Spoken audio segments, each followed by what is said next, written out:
one remaining panelist, but we're just going to let him quietly sneak in when he gets here on the end and only give him a little bit of a hard time for coming late. My name is Erin Gerstenzang, for those of you who don't know me. My co-host, co-chair, Candace Rodgers. We're really excited about this morning and about the opportunity to have this conversation. A little bit of history about the program. We first started this series earlier this year in February. And when we first designed it, it initially came from GAL, the Georgia Association of Women Lawyers, and we wanted to develop a program that sort of spoke to what was happening for women today in today's climate. And there's obviously a lot of things to talk about under that umbrella. And as we planned that program with my co-chair at the time, Jennifer Downs, and we started digging into the topics that we wanted to talk about, it became quickly obvious that you can't have a conversation about workplace equity, about access to power and opportunity, without also talking about race and class. And so in February, we took that opportunity to create a safe place where we can have this kind of conversation in public. Because what we all sort of acknowledge is we're talking about these issues. The problem is we're talking about these issues mostly with our trusted colleagues and friends, who for the most part look like us, have the same experiences that we do, and are predisposed at the beginning of the conversation to agree with us. And so although those conversations are important to have in those private spheres, we don't have a lot of those opportunities to share those stories and experiences with people who have different experiences from ours. And as much as I would love for Facebook to be a great venue for those conversations, I don't think that there's much disagreement that it is not creating or fostering a place where we can have honest and open conversations about what's happening. So today, the first part in particular, that is the goal of today, is to start talking about what's actually happening in the workplace. Because of course, you cannot change what you cannot see. And we're all having different experiences as it relates to our life as we get through the day. And so part of this program, initially in February, when we first ran this program, we did not do a survey. But the second time we ran it for one bar association, the Georgia Association of Criminal Defense Lawyers. And we ran a survey, and we got to hear about an anonymous survey. We got to hear about what the community was experiencing. So similarly, we ran that again this time, and we designed a separate survey, and we partnered up with not only GAL this time, with GABWA, with GPABA, with GHBA, and we designed a survey and circulated a survey to try to get at some of those experiences that people are having that we may not otherwise be aware of. So today, to start for our conversation, we want to set some ground rules for how do we foster that environment? How do we bring these conversations that are often very uncomfortable to talk about in public? How do we create that space? And the first part is just by being here. Just the fact that you are here means that you care about these issues and you want to be part of the solution. And so, although I expect today we will all hear, and I hope we will all hear opinions that we disagree with, things that we don't necessarily hadn't thought of, or we don't, just frankly, it doesn't resonate with us. I don't think this day would be a success if each of us walks away thinking I agreed with everything that was said. It's important, though, to be able to get those ideas out in the open. So while you may not agree with everything that is said, we all sort of agree to the community rules of we will assume whatever is said in this room comes from a good place and comes from an honest place of wanting to solve some of these issues. So with that, you will see also we have a bunch of Post-it notes in front of you. And that was not just a trick to try to get you all to sit in the same place, although I will tell you we're very proud of ourselves because I think this is the first time we've ever run a program in this room where we got keep everybody from spreading out.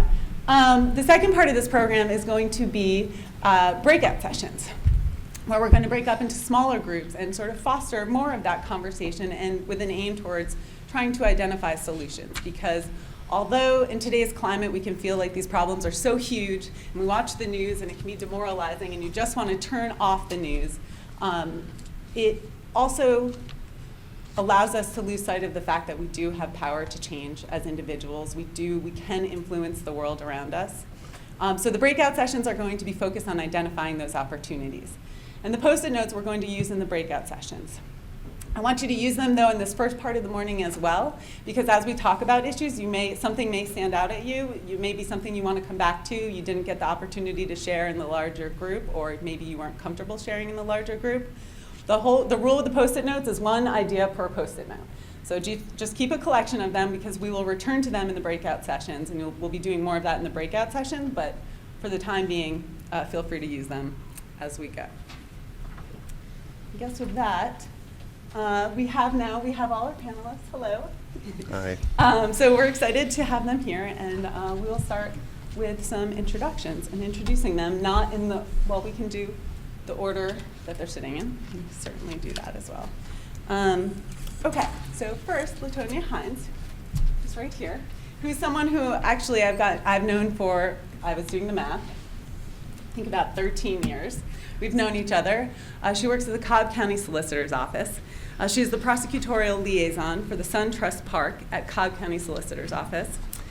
One of my favorite places to see her in action is on CNN, where she makes regular appearances to discuss legal and community issues.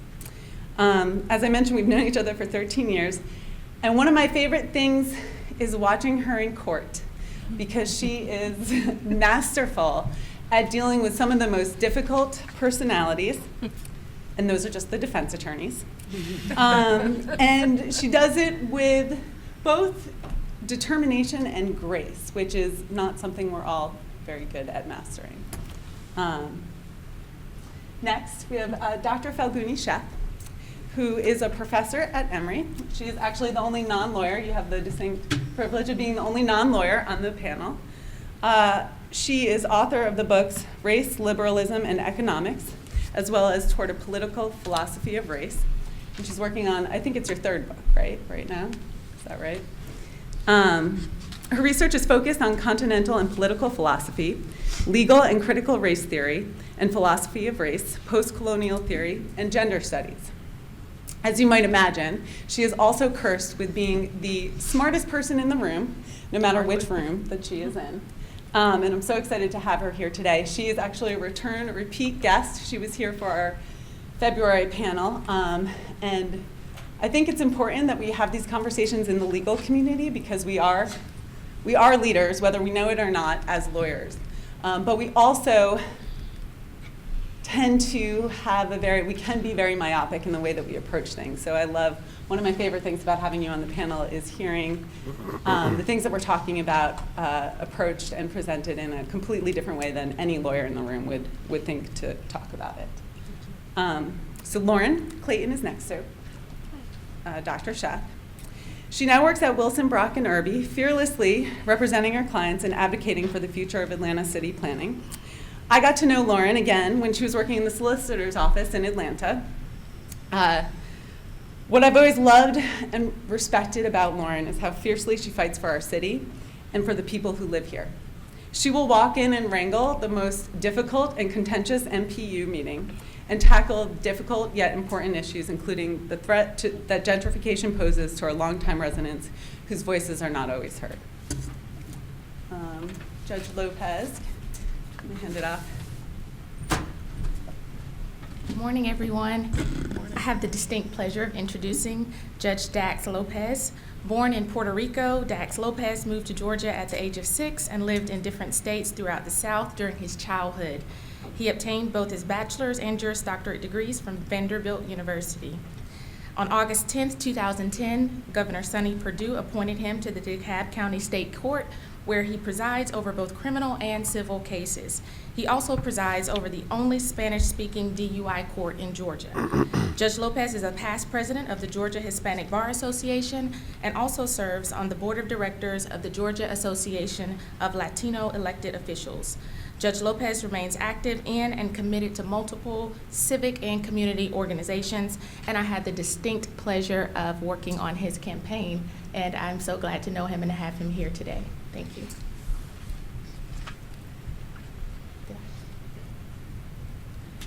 After 25 years at the Coca-Cola Company, where she served as Senior Counsel of Employee Relations, Elizabeth Finn Johnson now spends her time giving back to her community. During her career at Coke, she led the company's pro bono function, and in that capacity had the opportunity to represent survivors of human trafficking and domestic violence.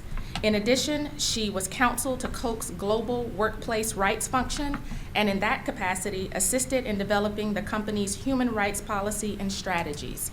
She has strong experience in nonprofit board leadership and governance, serving on numerous nonprofit boards, including, among others, the Atlanta Volunteer Lawyers Foundation, the Anti-Defamation League, Street Law Incorporated, the Women's Resource Center to End Domestic Violence, the Georgia Asylum and Immigration Network Advisory Board, the Atlanta Legal Aid Advisory Board, and the Pro Bono Partnership Advisory Board. And we are so happy to have you with us. Thank you. Happy to be here. Our next panelist, Tori Silas, is a skilled legal strategist with over 14 years of large law firm and corporate legal department experience. She obtained her undergraduate degree from the Georgia Institute of Technology and her Juris Doctorate from the University of Miami School of Law. Ms. Silas currently serves as senior counsel for Cox Enterprises Incorporated, a leading communications, media, and automotive services company. At Cox, Ms. Silas is responsible for privacy and data security compliance, corporate transactions, and new media matters. She is a member of the Georgia and Texas State Bar Associations. In 2013, she was named to the Fulton County Daily Report's 40 Under 40 on the Rise list, recognizing top attorneys in the state under 40 years of age. She is a proud past president of the Georgia Association of Black Women Attorneys and volunteers her time and efforts in other legal and service organizations.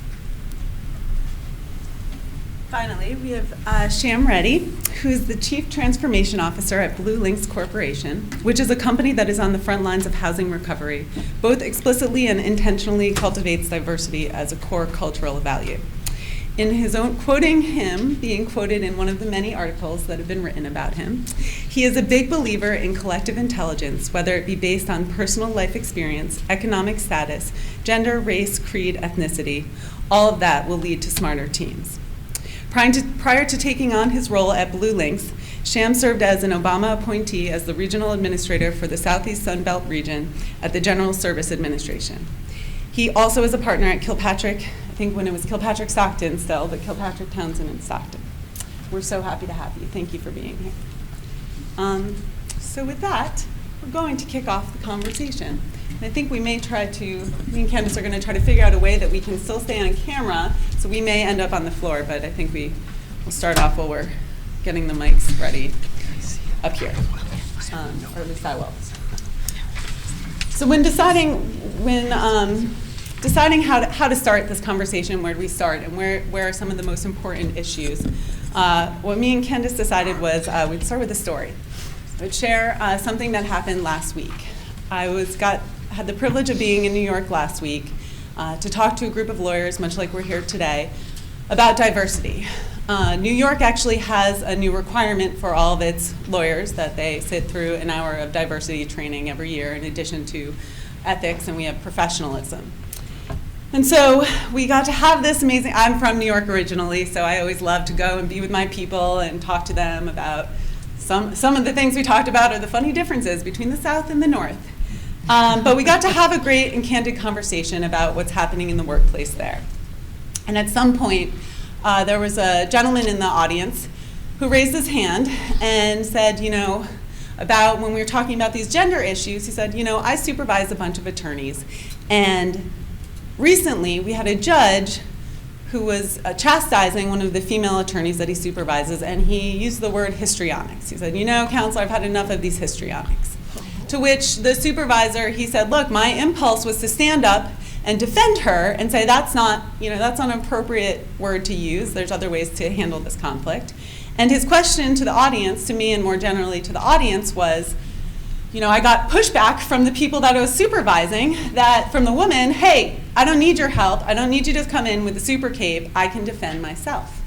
And so his question was, well, is this, what do I do as someone who's trying to be, he didn't use this word, but what he meant was trying to be an ally, how can I help the situation? And so we put that question to the larger group. And a woman stands up and she says, well, I'll share my story. She's a black woman, and she says, I took my job at the Bronx PD years ago now. And when I first started working there, one of my coworkers asked me how many children I had. And she said, I was a little bit put off by the assumption that I did have children. And then the next part of the conversation was that he discovered that she was married, and he expressed that he was, oh, you're married. He was surprised that she was married. And she tells us in that moment, she had a coworker who came in and said, wait a minute, and sort of in a somewhat friendly called him in and said, look, why would you assume, what about her would you assume that she had children and now you're surprised to learn that she's not married? And he saw that bias and he called it out when he saw it. And her point was, that made it really easy because I didn't have to engage. I didn't have to deal with that, what I was experiencing, because somebody else came in. And we went around the room and we sort of said, okay, women, who does that resonate with? Because the gentleman, in all earnest, he said, look, I'm sort of damned if I do and damned if I don't. If I want to be an ally, now people are going to tell me that I shouldn't be standing up. So the women mostly raised their hands. And at first it was very tentative. We had a bunch of women raising their hands yeah, that sort of resonates. And we said, no, raise it high. This is why we're here. We're here to talk about what is happening and what we feel and how we respond to it. And so that was great, kumbaya moment in the room. And afterwards, we took a break, and we had a coffee break. And I was packing up because I had to race to the airport. And I saw the woman who stood up, and I went over to thank her, thank you for participating. That was such a great share. And she told me, she's like, yeah, I'm happy to have this conversation. And then she said, I want to tell you that a woman came up to me just now, who's part of the program in the audience. She said, I want to thank you for sharing. You spoke so well. Yeah. And me and the woman just sort of look at each other in this moment of mutual sort of heartbreak. Because we had spent the whole morning talking about recognizing unconscious bias and how we all have it and how it, we have to work so hard to notice it. And as I got on the plane, I had this sense of regret for two reasons as I got on the plane, because it was twofold. It was my first regret was that I missed this great moment, right? This was a moment that had I been there, had I been this bystander, this was a great bystander moment where I could have stepped in, and it could have been a real learning moment for this woman who we had just been talking about unconscious bias. Presumably she was buying into it. Presumably she wanted to be part of the solution. And this is a moment that it could be directly addressed. But the other sense of deep regret, the real sense of regret that I had was I kept on thinking, had I been there, had I seen it, had I asked this woman even who it was, point her out, and who better than the woman who was just talking about diversity to pull her aside. I realized I didn't know what I would say to her. How could I be this ally in this moment? Because I don't know how we interfere with these moments of bias in a way that actually works towards a solution. So the reason we wanted to share that story is because there's a lot to unpack there in that exchange. But I think we want to start, first of all, we want to open it up and we're going to ask the panel, how do we feel about that notion, the original question that was asked, which was, what should he do as a supervisor when we experience these moments, when we see bias, when we see these things happening? What is the role of the ally, of the supervisors to step in and put their super cape on? Is that what we're looking for at the workplace? And I'm going to put Elizabeth on the spot because I know she has an answer. Well, it's a really interesting question because my immediate response is that as an ally, we have to stand up and call out bias when we see it. Because how we got here is because people didn't do that. But on the other hand, I was very interested in the story you told, and because it didn't occur to me before that maybe some people might not find that appropriate. In other words, and then I thought, as we were sitting here, that I might be pissed off if my supervisor, and that may be the issue, if my supervisor felt like he or she had to come to my rescue and I use that in this context, right? That I might feel differently about it than if a peer did. And so I haven't, those are my initial thoughts about it. I haven't had a lot of time to think about it, but I do, and so I'd be interested in hearing from those of you in the room and on the panel who are in more marginalized groups than I, because I get to walk around in privilege in a lot of ways, how you feel about it, because I'm very interested in what you think about that, because it's something I hadn't thought about, to be honest.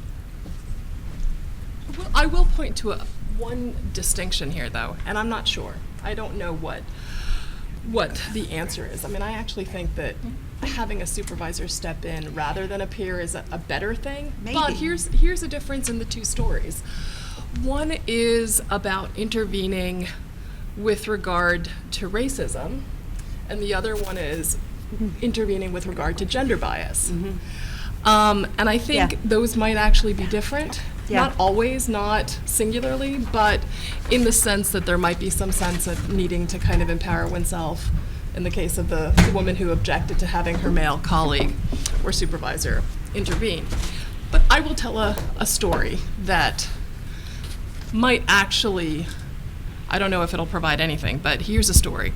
So at Emory Law School, I teach at Emory, as you know, at Emory Law School this semester, we've had some stuff going on.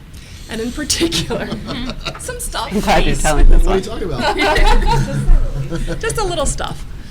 And so without going into too many of the specifics, there is an instructor there who has used the N-word in the context of his class several times, not necessarily deploying it as an epithet, but using it because it was invoked in a decision. And students objected the first time they walked out, and then the second time that he used it, and there was, a lot of discussion about what to do, about whether or not to suspend him. The second time he used it was in the course of a conversation with a black student who went in and said, well, why did you use this? Are you racist? And he, which I thought was, wow. And he, denied that and pointed out that his parents were part of, the voting rights movement several decades before, but then he used the term again. And in the wake of that, many of the law students objected, and they wanted something done. They wanted faculty to be able to support black students and to basically say this is wrong. So one of my best, closest friends there came to me. We had dinner one night. She teaches there. And she said, I don't understand. I mean, I think we should just have a seminar. I think we need to have a public, event basically discussing the differences between using it as an epithet and using it to describe something, basically repeating something that was already in the text. Now, I'm not sure that there's a very good answer on this, but I suddenly felt this sense of fatigue. I was exhausted, and I teach race, right? It's what I do. I'm in a women's studies program, but I talk about race. I talk about race, I talk about law, I talk about race. Yep. And then gender too, but race. Okay. And I suddenly felt exhausted. And I realized that in part, she was coming to me not just for help in thinking through this, but in a way for confirmation, for validation that what she thought was correct. And at first, I was inclined to agree with her, given that I'm a philosopher by education. There is a difference between use and mention, as we say in philosophy. But then as I started thinking through it with her, and I couldn't explain to her why the black law students were so hurt. But then as we started thinking through it together, I said, well, and I won't say her name. I'm tempted to say her name. I won't say her name. But I said her name. I said, think about this. And she's a white woman. And I said, imagine if you were in a seminar where your professor was describing something from a Supreme Court decision that was referring to the way that women were addressed as, I hesitate to say it, but I'm going to say it for its effect, trigger warning, where women were described as cunts. And she flinched. I said, think about that. And imagine that you have asked this person to not use this term. And they use it again, and they say, look, I'm just using it because it was invoked in the decision. There's something incredibly hurtful about it, isn't it? So hurtful. And hurtful that the person that you have asked to not use this does not have enough empathy, or maybe not empathy, sympathy, to defer to your request. Doesn't it indicate that they somehow don't recognize the value of your request, recognize what it means to walk around in an environment where that term isn't, is okay to use? And suddenly she looked at me and she goes, okay, I get it. But there was a way in which I think, I'm not sure what the proper way and if there's a universal way to be an ally, but I do think the part of this is about kind of finding a way to engage in something, if not empathetically, sympathetically. What does it mean to be in that person's shoes? But often it doesn't happen because of a lack of imagination. Right. How do you find something analogous when, in fact, white privilege and gender privilege really kind of is the norm of the day? So I'll just lay that out there. Okay. Dak. If I can. So going back to our scenario, they were in court. Mm-hmm. That's okay. So I think that makes it more a tricky situation, right? I mean, you've got a judge and you're advocating for your clients, and is this the appropriate time to address it while you're in the middle of this hearing? And for both parties, both for the person who's saying something that might be gender bias and the person who is the young female attorney who's advocating, it might be humiliating for both parties for the ally to get into the situation at that point. It's going to be humiliating for the judge to be called out on the bench. And it's going to be humiliating to some degree, it might be humiliating for the young advocate who's, sort of the person who is center stage in court. So I would think about it in those terms that I think there's a way to address it, maybe just not at that moment. So you want to give the attorney the opportunity to defend herself, but if the partner or the ally has a relationship with the judge, a lot of times people always come to me and say, hey, I'm having this issue with this judge, what should I do about it? And if I know the judge, then I'll try to give specific advice because every judge is different. But 9 out of 10 times I'll say, look, that person is accessible. I would call them up, take them to lunch, and have this discussion. For the most part, a lot of the judges that I deal with are at least open to that discussion, but probably not in the middle of court. If you want to bring it out and address it, you could do it in a way that doesn't sort of highlight it in a court proceeding. And that's what I would sort of do. And I'm open to this. People have come to me and said, not necessarily about bias, but just other things that may, rulings or whatever after the fact. Can we discuss why you ruled that way? And if the case is over, yes, I don't have a problem doing that, having that discussion sort of off the record in a sort of less combative adversarial environment over lunch. And Cheryl's here. She knows I eat lunch every day. Indicator.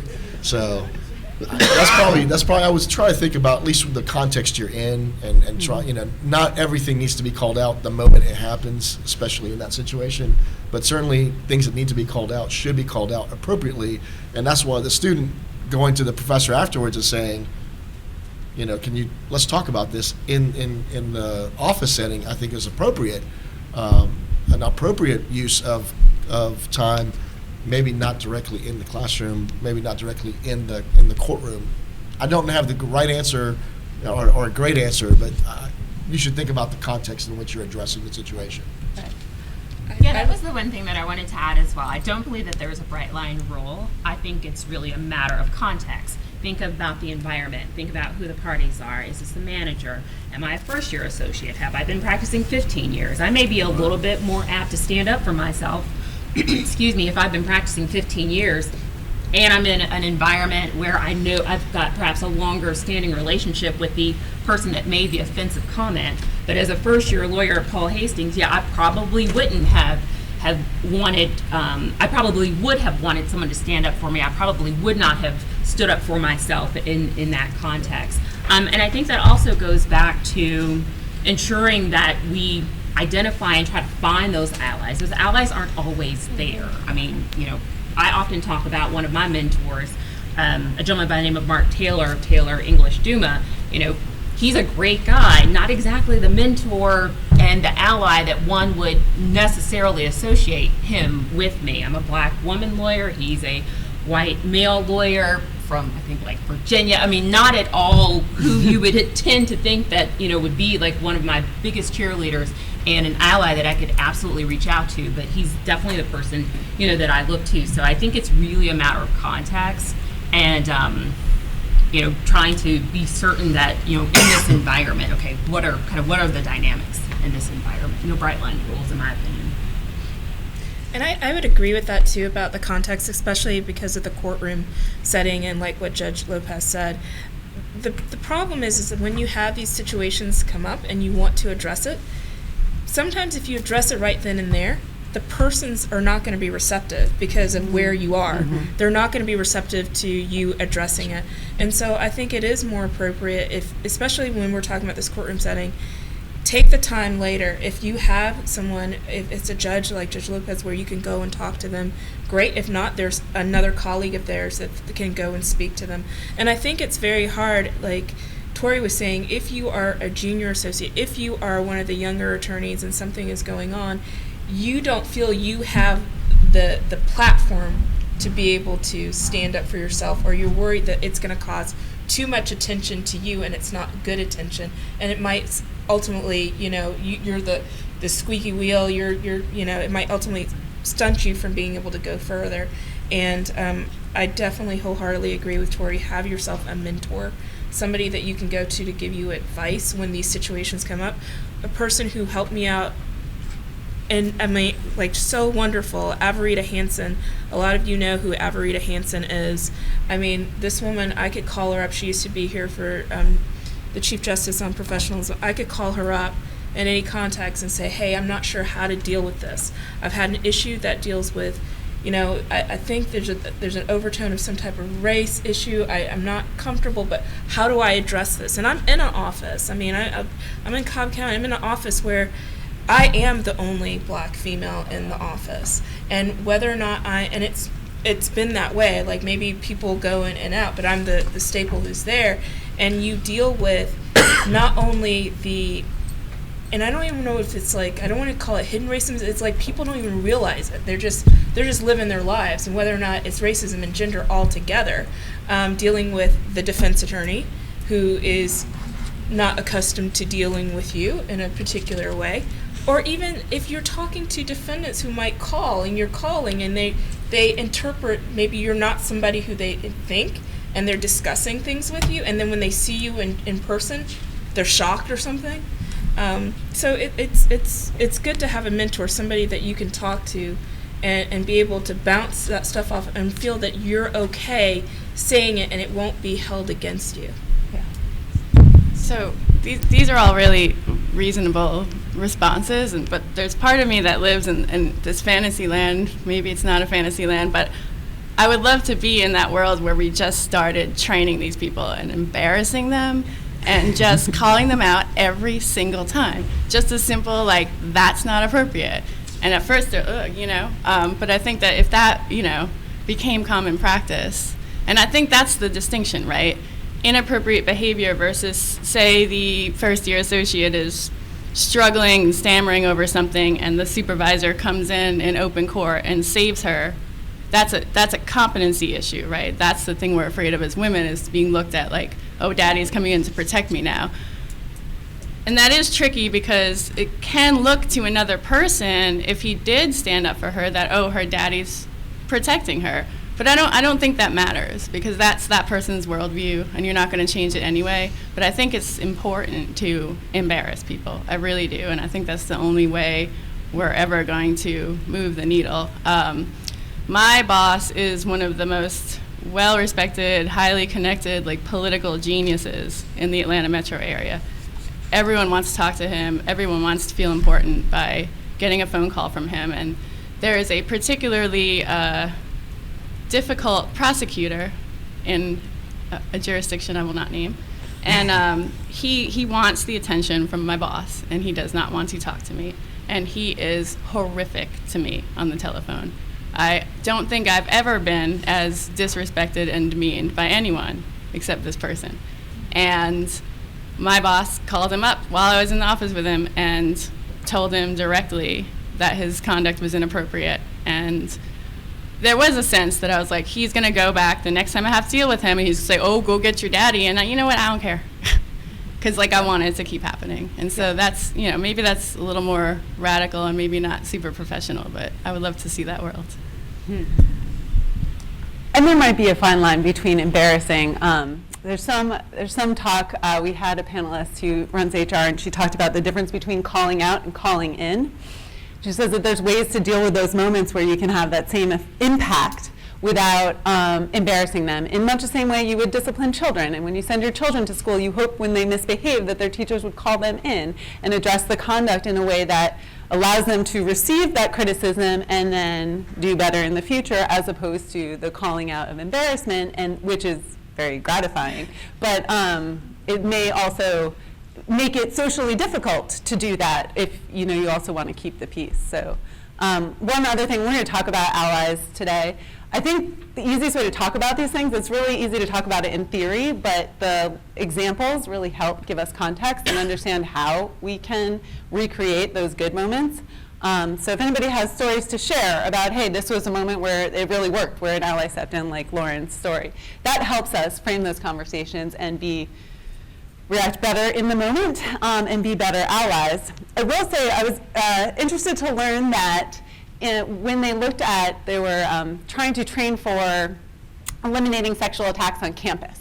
And when they look at what training works, a lot of us went to college, some of us got that orientation depending on when you were in school about avoiding date rape, and they went through, a very useless, the programming I got seemed very, very useless. But what they found recently in training that actually works is this bystander training, and not training the person who's receiving the unwanted attention, and not even training the perpetrator, but training people who are passerbys, that is a great way to interrupt and change culture, not just interrupt that moment, but push culture and calling those people in, I guess, or calling them out in that moment. So it's hard to know what to do as an ally or whether that's the right move, but I want to think about that as we go through today. Do you want to ask the next question? Let's go. I want to talk a little bit more, can you all hear me, about what Lauren said about the daddy complex and being rescued by your dad. She said that she didn't care in that moment, but how do we feel about men putting on their super cape and quote unquote rescuing women as allies? So I would disagree with that characterization, because at the end of the day, whether you're a man or a woman, you need advocates and you need mentors. And so I don't view either of those two groups of people as being, wearing super capes. At the end of the day, the only way to be successful in the real world, short of training everybody, calling everybody out in every situation, is to be strategic. There'll be situations when you're talking to a mentor and you'll share very, very intimate things with that mentor about the things you're going through at work, but you may not share those same things for an advocate, because you need that advocate to go out there and advocate for you and not know where your potential weaknesses may be. So it just completely depends on the situation. And I think you said it best earlier when you were talking about the courtroom, and the judge did the same thing. I mean, it totally depends on the circumstances and the setting. I mean, if you're a first or second year associate, I think you need that advocate, but I don't think it should happen in the courtroom. It should probably happen outside the courtroom. If you're a partner, then you probably don't need that person to stand in there for you and step up for you, because it could be someone emasculating when you're trying to assert yourself and develop or strengthen your reputation. So I think it is incredibly important to welcome that advocacy. In my case, I mean, there are a number of people I've advocated for, but I can tell you as a man, there is no way I could have done everything that has happened in my career but for the advocates I've had and the people who've opened doors for me. And I can tell you as well that I'm very fortunate, because there are people who are 1,000 times smarter than I am, and who I've worked really hard, but I'm sure there are lots who've worked harder, and yet those doors were open for me over them. And it's partly because I've been incredibly strategic over my career in terms of creating my own luck, being in the right place at the right time, developing key relationships and friendships, And it's those people who will step up for you, whether it be in times of conflict or in times where there is no conflict. So you can't do anything. The other thing too is, for me, one of my greatest strengths is my passion, but it can also be my weakness. And so harnessing that passion for good is really important. But at the same time, if someone offends you and you step up and you say something at the wrong time, it could end up hurting you in the long run. And unfortunately, we live in a world when a woman who may step up versus a man may be viewed very differently than the man is. And so in that instance, you might want a male advocate to strategically step up for you in a different way, maybe. I mean, it just depends on the circumstance. Yeah, I mean, I was only going to add, in my direct line of reporting, I don't have any guys that can step up for me. I mean, my direct manager is a black woman. The general counsel, who she reports to, is a black woman. So there is no, quote, daddy, at least in the legal department, in my direct line of reporting, to kind of step in for me. And so then it's just a matter of, okay, when you're on the receiving end, or the person's on the receiving end, they're either going to hear it from me, a black woman, or the two positions up are black women. So while I definitely agree with, that there are times, and it's a matter of context, and you may need a man to kind of step in for you, and that's when I look to people outside of my organization or outside of my direct line of reporting. I think it goes back to context.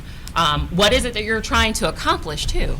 Is it really just a matter of calling out, or for that matter, calling in poor behavior? Or, is it a matter of, okay, you know what, Robin, Juliet, maybe I don't need you to step in, or for that matter, another man in my department, I don't need you to step in. Maybe this then creates the opportunity for me to go to the person that's creating that environment that I find offensive, the offending behavior, so I can then begin to be strategic and develop a relationship or rapport. And maybe it's a teachable moment. Maybe it's not calling in, calling out. Maybe it's a teachable moment. Now, obviously, the person on the other side has to be receptive, or I can be persuasive and influential and get them to become more receptive. But I think it's really a matter of, again, context. And I think asking that question, what is it that you are trying to accomplish? Is it kind of slapping the hand, if you will, to make them aware of their bad behavior? Or is this, again, the opportunity to perhaps identify someone who could strategically become an ally for you in the future, or at a minimum, someone that respects your opinion and your expertise and your position at the table?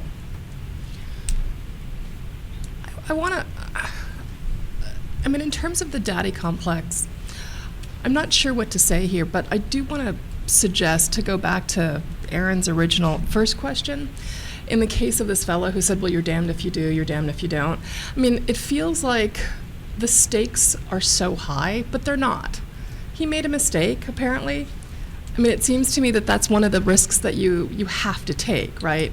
That at the risk of blaming him, if his ego is so easily deflatable, that he steps in, somebody basically asks him to step back, and he goes, you're damned if you do, you're damned if you don't. What prevented him from going back to this person and saying, I'm sorry, I screwed up, what was your preference, right? But there isn't a one-size-fits-all answer, and I do think this guy's response really suggests a certain kind of fragility that, frankly, I think we have to kind of come to terms with, right? Oh my God, I don't know what to do. Take a chance. You're a thoughtful person. You obviously thought you needed to step in. Clearly, this person really didn't want you to step in. So step back and ask and have that conversation and acknowledge that there was an error, and then move forward. So that's one thing. But I would also say the second thing is we have to really think about power in this case, right? In both of these cases, that at some level it may, I get your point, Lauren, that you have to kind of call people out. It depends on who's doing the calling out. If it's the person who's being violated or being offended, the person who's in a kind of vulnerable position, for them to do the calling out, frankly, is quite risky, right? It creates a lot of vulnerability, possibly future career damage. And so it depends on who's doing it. The culture of shaming only works if you're in a position to be able to do it effectively. But you're not in a position to be able to do it effectively if you're creating more damage, either for yourself or for the person creating for yourself if you're the vulnerable person, or for the person that you're trying to step in for, right? So that, I agree with Sean, there has to be a certain kind of strategy to it. I think you also have to break it down based off what you were saying about the daddy complex. There's a certain situation, okay, so where you may need someone to come in and speak for you, and it's okay.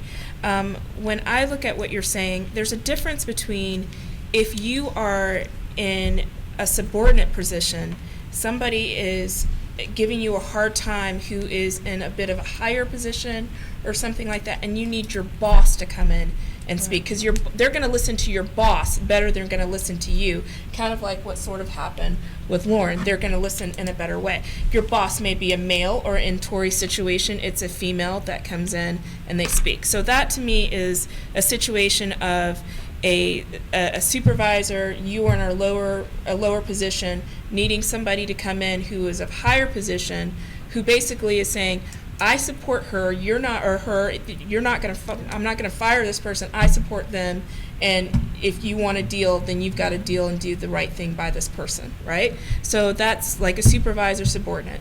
Then there's the difference if you're dealing, I guess, like on a more of a, you're on the same plane, right? Somebody is challenging you on the same plane, and you're not sure how to deal with that situation, and whether or not you want somebody to come in and handle it for you, right? So I've had that situation where here I am, I'm dealing with an attorney, and it's such a weird space to be in sometimes, because your goal is this. As a prosecutor, everybody thinks you're tough, whatever else, right?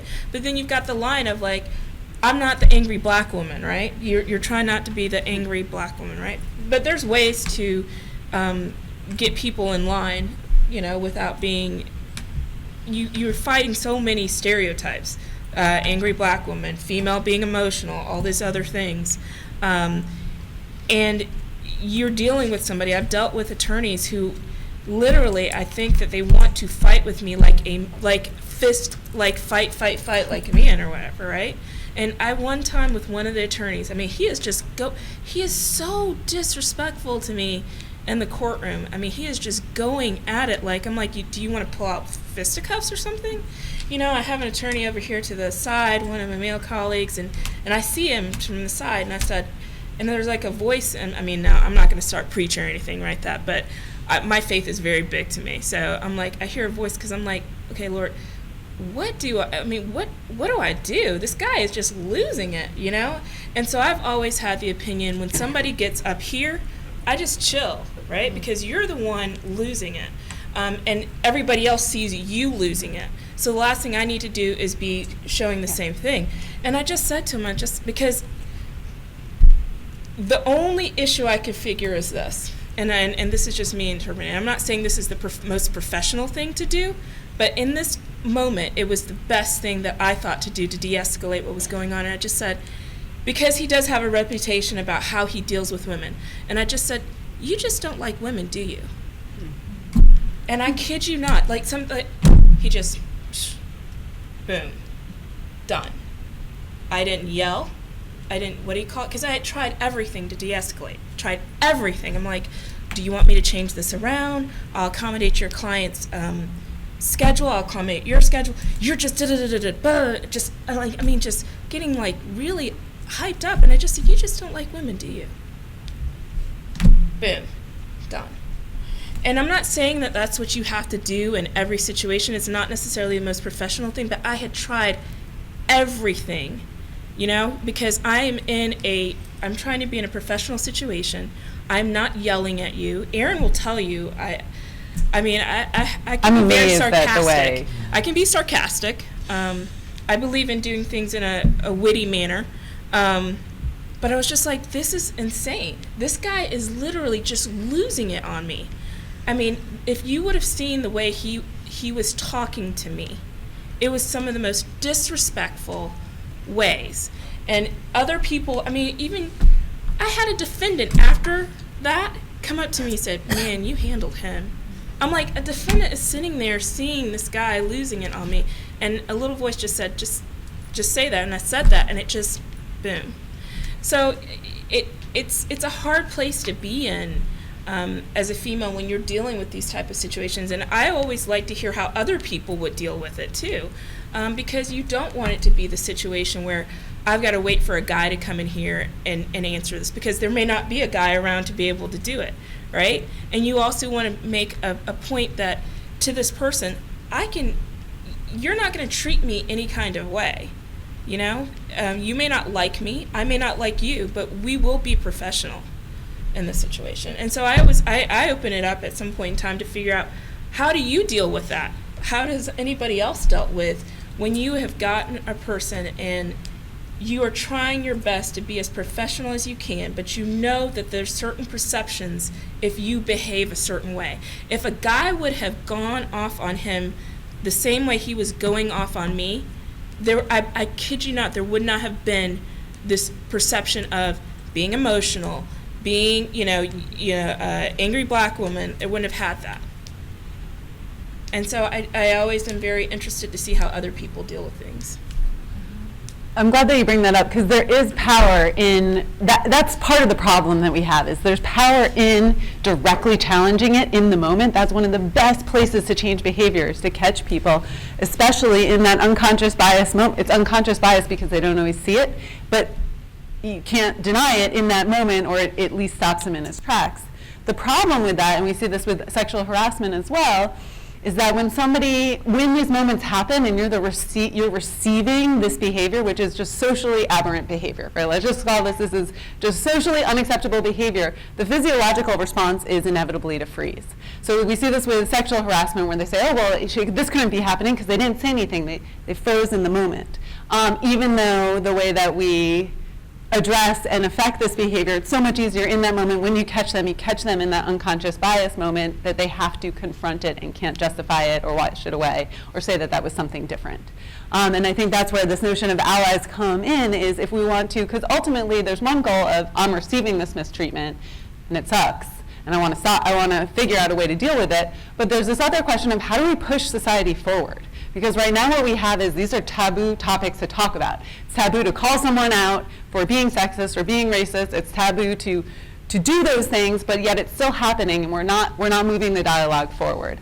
And so how do we figure out a way to handle those moments? Yeah, I think the power differential is a real issue. And just a quick personal anecdote.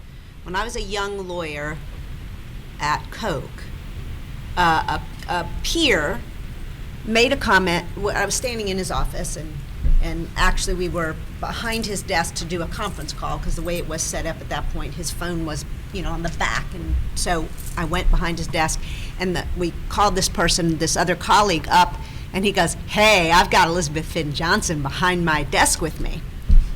I'm like, what the? So we get off the phone, and as soon as we get off the phone, I said, this person, and he was an older guy, I was in my first, second, or third year there, so I was like 32, 33, and he was an older gentleman who'd been around the company a long time, and I said, you can't say that kind of thing. You can't do that. That was totally inappropriate and offensive. And he, to his credit, said, I didn't realize that, I'm really sorry. Okay. Segue a couple years later, but it was roughly around the same time, my boss's boss put his hand on my leg inappropriately. We were talking, I'd been on a bike trip, and I was bitching about my biker's tan, from my bike shorts, and he took that as an invitation to touch as opposed to just look. Because we were standing in a bunch of people having coffee in the hall or something, and then after everybody else moved away, he goes, "Oh yeah, I see what you mean," and he puts, and I froze in the moment. Walking out that day, I had a conversation in my head about how I asked for that by saying what I said, and this is. I never reported it. Turned out this guy did some other stuff later, which I did report, and that was the end of that. But it was a totally different situation because of the power differential. And today, if somebody did that to me, this particular individual in particular, I would absolutely call him out on it. But I'm in a very different place than I was when I was a third or fourth year lawyer at the company, right? And so I think all those things matter, and we do freeze in the moment, but I think the power differential to your point is huge. To Falguni's point is really huge, because it's a lot harder to call out your boss than it is to call out your colleague. If I had that to do over again, I would have gone to my, I shoulda gone to my boss and said, hey, this guy just did this. It's not appropriate. How are we going to deal with it? Yeah. But, hindsight's always 20/20. Always. My 8-year-old actually recently asked me, she was having problems at school, she's like, it's like I get home and I think of the perfect thing to say. Yeah. And I was like, we all do that. It's like all human beings have that experience. Unfortunately, we don't usually grow out of it. Okay, do you want to ask the next question, or I can jump in? You can go ahead. So building on that first story, where there's a lot happening, I want to talk a little bit about what are some of the biases that women have about women, because it's easy to frame this as men versus women, but I think the reality of us, for us who are living it, we know that it's also a lot women versus women. What are the biases that women have about one another, and how do they keep us from being allies to one another? Panelists did not get these questions in advance, so you're hearing them as they hear them in live time. So does anybody want to take that first? Well, I think many of us have the experience of, at least I personally do, of having somebody who was, when I was in a big law firm, who was one of the few women litigators, who was quite well known, who we all thought was a bitch, right? Which she was. But it's interesting to think, and she was one of these people who, if you had a family, she was unmarried, she had made choices, and that's totally cool, but she liked to talk about how she had made those choices because it was, her career, and you have to really want your career to be first if you're going to succeed in this law firm and in litigation. And she could have been quite different. She could have been a real mentor to younger women, particularly younger women who were trying to find that balance. And this is, 1987, when we are still believing that we can do everything at the same time and be superwoman in the house and in the firm and in the courtroom and everywhere else. And what she was telling us was that we couldn't, and, screw you. Yeah. And I fluctuate between, because I still think of her as a bitch, clearly, but thinking to myself, is it appropriate for me to think about her as a bitch, right? To think that she was being, and maybe I shouldn't even use that term, which in and of itself has some unconscious bias in it, being bitchy, right? And when really what she was a hard-charging, kick-ass litigator. And yet, she wasn't an ally. And we, my generation, I suppose, at that point didn't know how to ask for that very well. I think Elizabeth's point is really a good one. And I think we do have to think about this as structural. The fact is that as women who come up in, sorry, I'm an academic and I'm a bit of a lefty, but who come up in a capitalist system, we are trained to be divided. And so we internalize a lot of the same biases that were deployed against us. And so there is this, right? I mean, that's actually part of the success, is that we're not obvious allies as women. We're not easy allies. And it's, we're not necessarily united through some sense of sympathy for each other because we're all women. And I think that's not the worst thing in the world in a number of cases. I mean, we all come from very different situations. So I think for white women, for example, to kind of talk about women universally really doesn't address the kinds of different contexts and backgrounds and differentials in power that come in.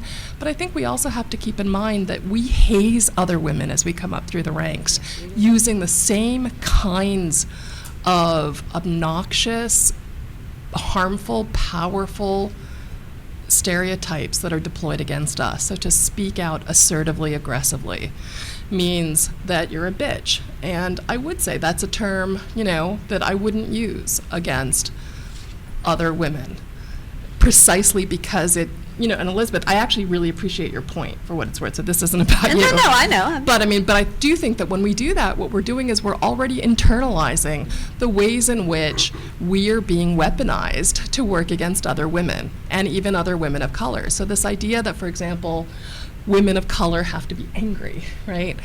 And that if you're anything other than submissive and polite, that you were too uppity, you're too big for your britches. That's actually maybe not conscious, but it's certainly a systematic weapon that is designed to make sure that we don't ally, that we don't find ways to unite. In terms of women who don't lend hands to others, I will say that I think it's part of the same problem, but I would categorize it as one of insecurity. That women who don't lend a hand out to other women who are coming up through the ranks, that this is about insecurity, this is about feeling vulnerable, and often this is about saying, look, I made it on my own, why do I have to help anybody else, right? So that's actually a battle that I think we also have to fight within us. Well, I don't think that every female in the workplace has to be your ally. You don't need 25 allies. You need to find the one person because you want somebody who's going to be receptive to being helpful to you. And if that person feels that they made it their way and they made it on their own, and that's them. But find somebody who is willing, and hopefully there is somebody there who's willing to be a mentor to you. I think the difference sometimes, the stereotypes we have as women, sometimes happens between older and younger when you come into a place, and maybe you're the younger attorney coming in, younger female with the older female, and I think sometimes the perceptions on both sides, the stereotypes on both sides, about the older not knowing as much, blah blah. You're more conservative. Maybe I need to do this. The more wisdom is really wisdom maybe of the older, who's like, well, maybe you need to do this to be able to rise up. But the person who's younger thinks that, I shouldn't have to do this. I'm good. I don't have to conform. You've conformed, but this is what I'm going to do. And I think that's the battle that goes on sometimes in offices. Yeah, I would agree. And to the point about not needing 25 allies, I think, again, it goes back to your objective. When I initially got to Cox, the gentleman that I reported to, or my boss, was a gentleman by the name of Steve Rosenborough, African-American man. Rosenborough wouldn't necessarily make you think African-American, but he was an African-American gentleman, and he'd been at the company for, I'd say, about 15 years. So he had a wealth of institutional knowledge. He'd been in various positions within the organization. And so he absolutely was kind of my internal ally. Ultimately ended up being a sponsor for me, that voice in the room when I wasn't there, and stood up, and thankfully he recognized in me certain potential, and he advocated for me to become the company's first privacy officer. So then forwarding, now he's gone, and I'm like, oh my God, my ally's gone. I'm just going to follow him to Microsoft. But that doesn't quite work because I don't want to live outside of Atlanta, at least at this point. And so finding allies within the organization, within your department, but then in a corporation, my clients are outside of the legal department for the most part. So I needed to find, in my opinion, an ally in the finance organization, an ally in the biz dev and in corporate development and strategy. So I think it's really I think it really goes back to what your objectives are in trying to identify an ally. Is it for promotion? Is it for visibility? Either within your organization, within your legal department, maybe it's within the larger legal sphere, the environment here in the city. The other point, and the professor was speaking to this, I think we also, and while it's not so much a bias, I think we also need to be very cognizant of the fact that I shouldn't go in there looking, I should not go in there and looking for every woman, black or otherwise, to to be my advocate, to be my sponsor. One thing I don't particularly care for, and I should not have to deal with, or no woman should have to deal with, is that person proactively working against me. And I think that in and of itself is something that we don't talk about. And I know I've kind of taken the conversation outside of the bias, but in large law firms, I've seen it. Proactively working against me, and I don't know whether it's a matter of vulnerability or it's really just wanting to be the only one. And thankfully for me, I didn't stick around in large law firms long enough to be on the receiving end of that, but I saw it really negatively impact some of the careers of women that were at the firms that I am. Not necessarily not being an advocate, but working proactively against me. If there's another black woman or another woman at all at that ExCom and that executive committee meeting, and you don't have anything nice to say, and you don't have direct visibility into that other woman's work who's up for partner, shut up. I mean, don't proactively work against her. And I think, again, that's something that we don't really address enough. Yeah, we're going to address men proactively working against us, but I also believe that we need to be very cognizant of the fact that women proactively work against women, and it's even a bigger problem in some instances. Yeah. I mean, I agree. You say, hey, you don't need all women to be your allies, but wouldn't it be great? Why is it that we can't be more or better allies to one another? The workplace, Women in the Workplace study that's in the written materials that we reference, it talks about how, this is more in a corporate setting, but they surveyed 68,000 people, and they found that 1 in every 5 women is an only. And being an only actually really hurts you in places. First of all, it creates this notion of, oh, we have diversity, like we have representation because we have a woman up here on stage or wherever it is, or 2 in the Supreme Court. So clearly we've got it covered, right? Because 2 out of 9, that's good enough. Right. But the problem is for people who are women who are only is they're more likely to experience microaggression. They're more likely actually also to be sexually harassed. And when you bring in another woman, that doesn't solve the problem. We see more of this sort of competitivism, and we see that a lot in tokenism, right? That it's not enough to just have 2 women. The upshot of this is when they look at it and they see you bring in more women actually become more collaborative. So part of that sort of fighting that we see is an example of this only phenomenon of, well, yeah, there's only 1 or 2 women, and you see that not just with women, you see that with men when we're talking about tokenism because of race or background. The same sort of problems exist, they just manifest slightly differently. So part of it is just one solution is bringing more women because we just respond better, and we all of a sudden become more collaborative. For the 2 gentlemen on the panel who have been very quiet because we a very women-specific question. Is that obvious on the flip side? Is that something that you see out playing in the courtroom? How is that looking outside? I mean, you see a lot of women in the audience. We're all nodding our head like, yes, we all know and see that happening. Is that something that plays a part when you look into it? It's harder to see from where we are, but I do want to sort of go back and kind of listen to all the comments and sort of the daddy complex, but needing allies. I mean, it is really a sort of a tough question. So before being on the bench, I was in 3 law firms, and the one thing I learned in law firms is if you don't have someone in the room, as Tori's mentioned, if you don't have someone in the room advocating for you, and it has to be someone in the room who has the power and the reputation to carry weight in that room, then you're not going to make it, no matter who you are. You can be a male, female, questions of race, all that. If you don't have someone in that room advocating for you, so it sort of is an interesting question. Then, is that a good thing? At what point is it the daddy complex, right? Like, do we want them advocating for us in that room, but then not in other places? I mean, it is really a tough line to sort of decipher.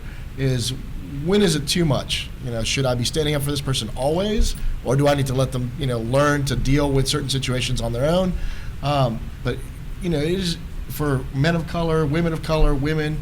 If you don't have that person in that room, and who has that power, who has that ability to move you in that organization with the internal politics of that organization, then you're not going to make it. And so, I'm a Puerto Rican Jew, so there's only one of me everywhere I've been.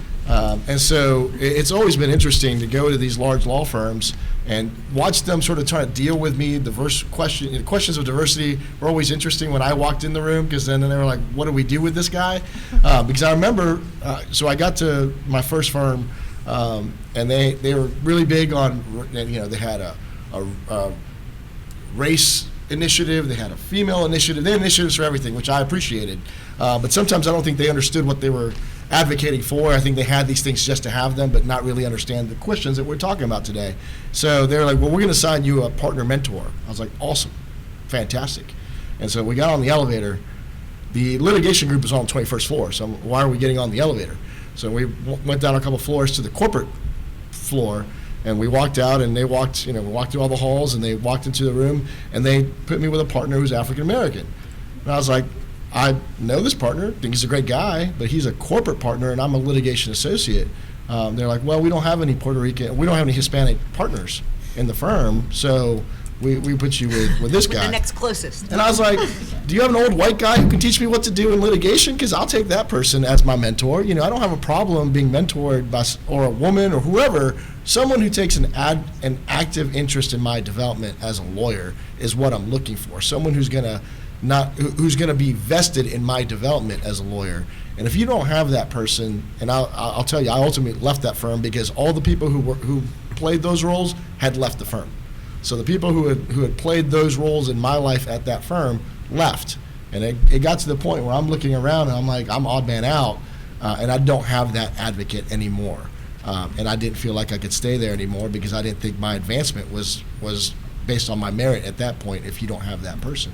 So these are really interesting and hard questions all around, I think, in terms of allies and mentors and being strategic in how you deal with things. I sort of ultimately tried to play by the rules and kind of, let some things slide that maybe I shouldn't have let slide. But the reason being is once you kind of play by the rules, at some point you get to a point where you can do that. It got me to being a judge. And now I can play that role in a very, very strong way. Like, I play that role among state court judges, believe me, because I'm in an equal position with all of them. I'm an elected official, so they don't have a power over my advancement or my job. And believe me, I've called out many of my colleagues in situations because I am now in that role. I can do that openly and call them out directly and sort of.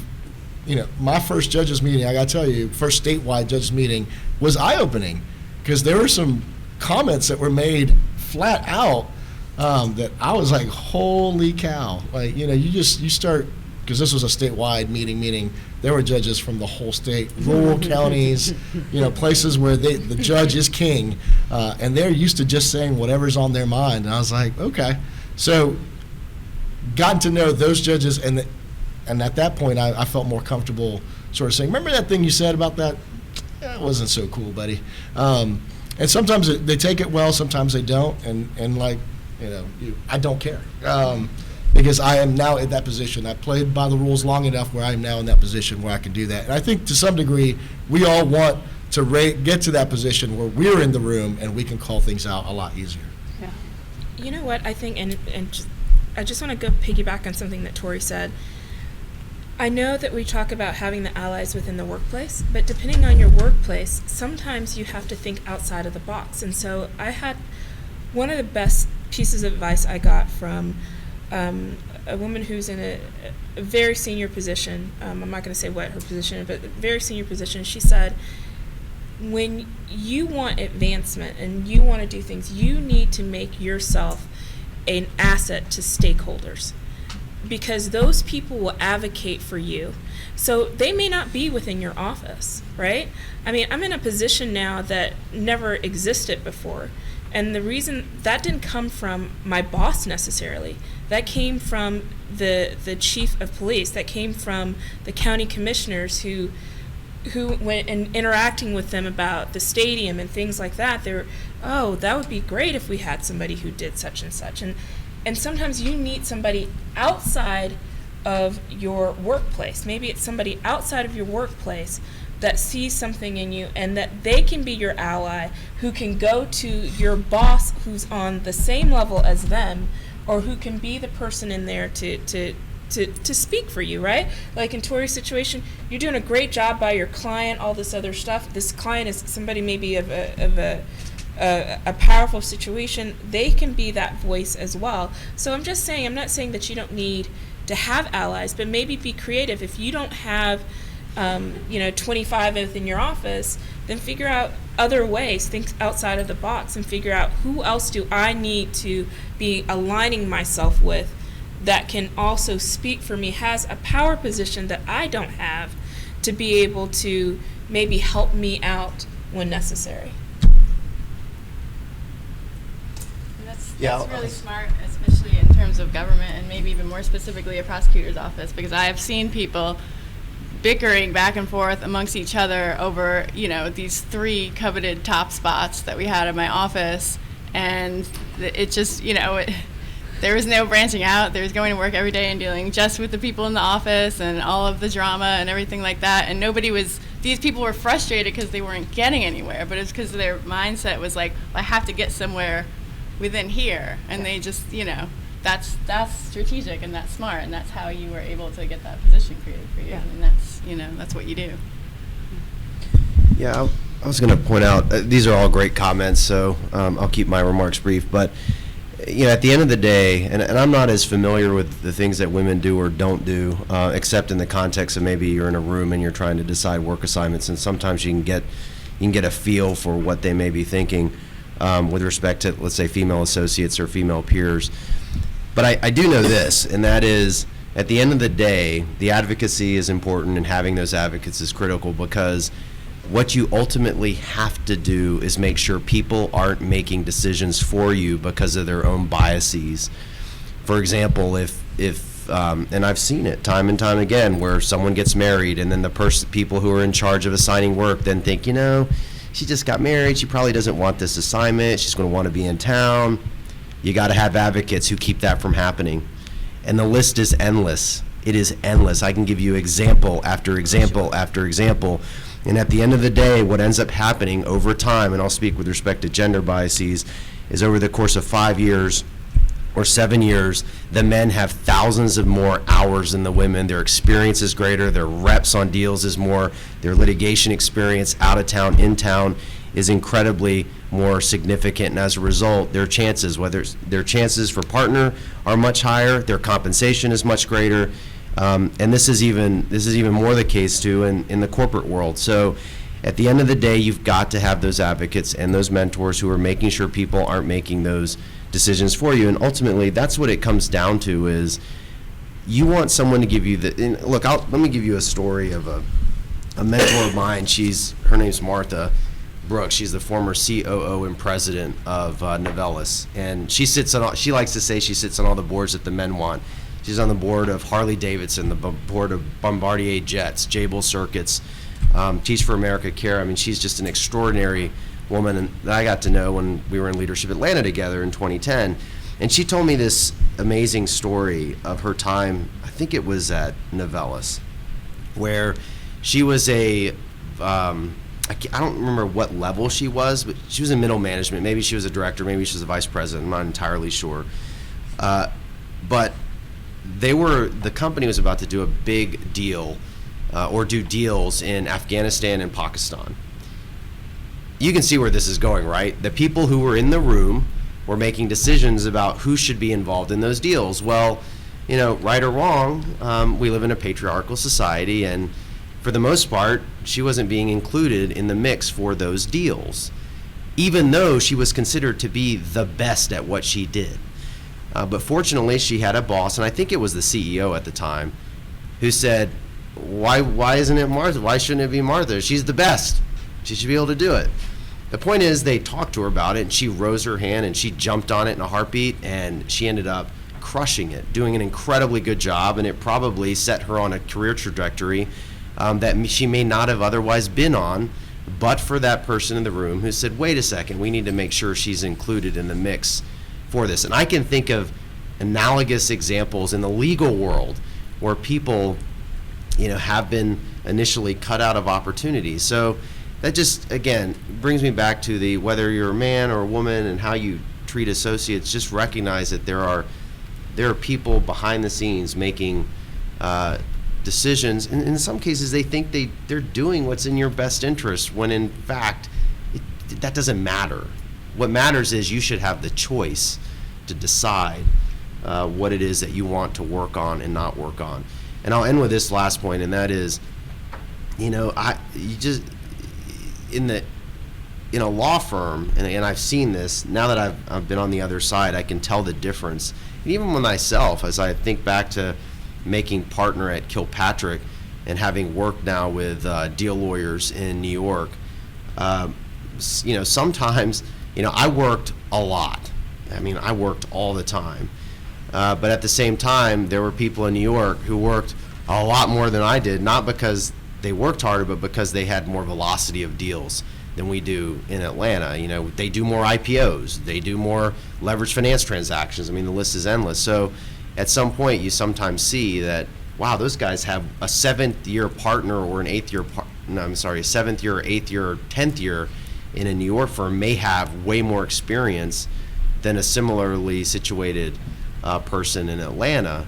And so at the end of the day, what matters the most is you do great work, you do as much work as possible, especially in the environment you're in, and ultimately, that will put you in a position to make those decisions for yourself and keep them from happening, keep them from being made for you. But the first step is recognizing that it's happening. I mean, it happens behind the scenes, and if you don't recognize it 5 years out, you'll look back and go, oh my gosh, I just missed out on, I don't know, tons and tons of opportunities. I meant to keep that brief. That ended up being long-winded. I apologize for that. It feels like there's two different discussions happening here.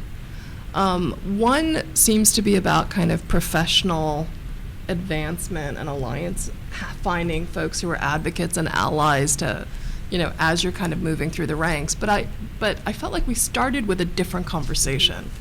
And I thought the conversation that we started with was about how to be allies in the social political sense, right? Social political, and yes, in our professional capacities, but with regard to, so it feels like there are two different conversations going on. That's all. I just wanted to kind of note that. And I think that those are on top of each other. I think you're right to point that out. That is happening. And what we are all conflicted with is how do we help ourselves as the individual advance, or how do we make sure that we're protected and get to a position like Judge Lopez, where now he can call people in or call them out, versus how do we instigate change as a society? How do we come together and as people who care about making these changes? Because whatever we've been doing, it's not working. And for anybody who thought that it was working prior to 2016, now we all know it's not working. So the biases are out there, they're real, and they're having a real impact every single day. I love that comment that you made about people making decisions in the room about, for me, it occurred to me like, oh, she's pregnant, so we don't want to give her that work because she's not going to want that work, and that work's going to go through a maternity leave, and she's not going to be ready to come back even though she says she's going to be doing that. Those are those hidden moments that both affect the individual, but also how can we as allies, when we're in the room having that conversation, make sure that those decisions aren't being made. So I think that that's the struggle we all have, which is how do we worry about our own professional success, but also we all have the power in this room to be an ally, to change the world that we're living in, and then finding and identifying those opportunities is sort of also what we want to make sure we're looking for, I think, right? Yeah. Anybody have any pushback on that? Feel free. Like, this is the room. This is the conversation, people. Like, this is what we're all here to do. So if you have those moments, like, please do jump in. I think we're out of order, so I don't know. Yeah, I think we're down to there. Okay. We've seen a trend. I feel like I can't, I'm not heard. I hear you, but I'm Okay. standing next to you. Does everybody else hear her? Okay. We've seen a trend of women working in all women environments, especially in law, and that was reflected in our survey results. We also see this in corporate America, where women, and in particular women of color, are leaving to build their own businesses, which are often all female. Is this a trend that is serving women? Is it a short-term fix, or will it serve us in the long run? What are your thoughts on that?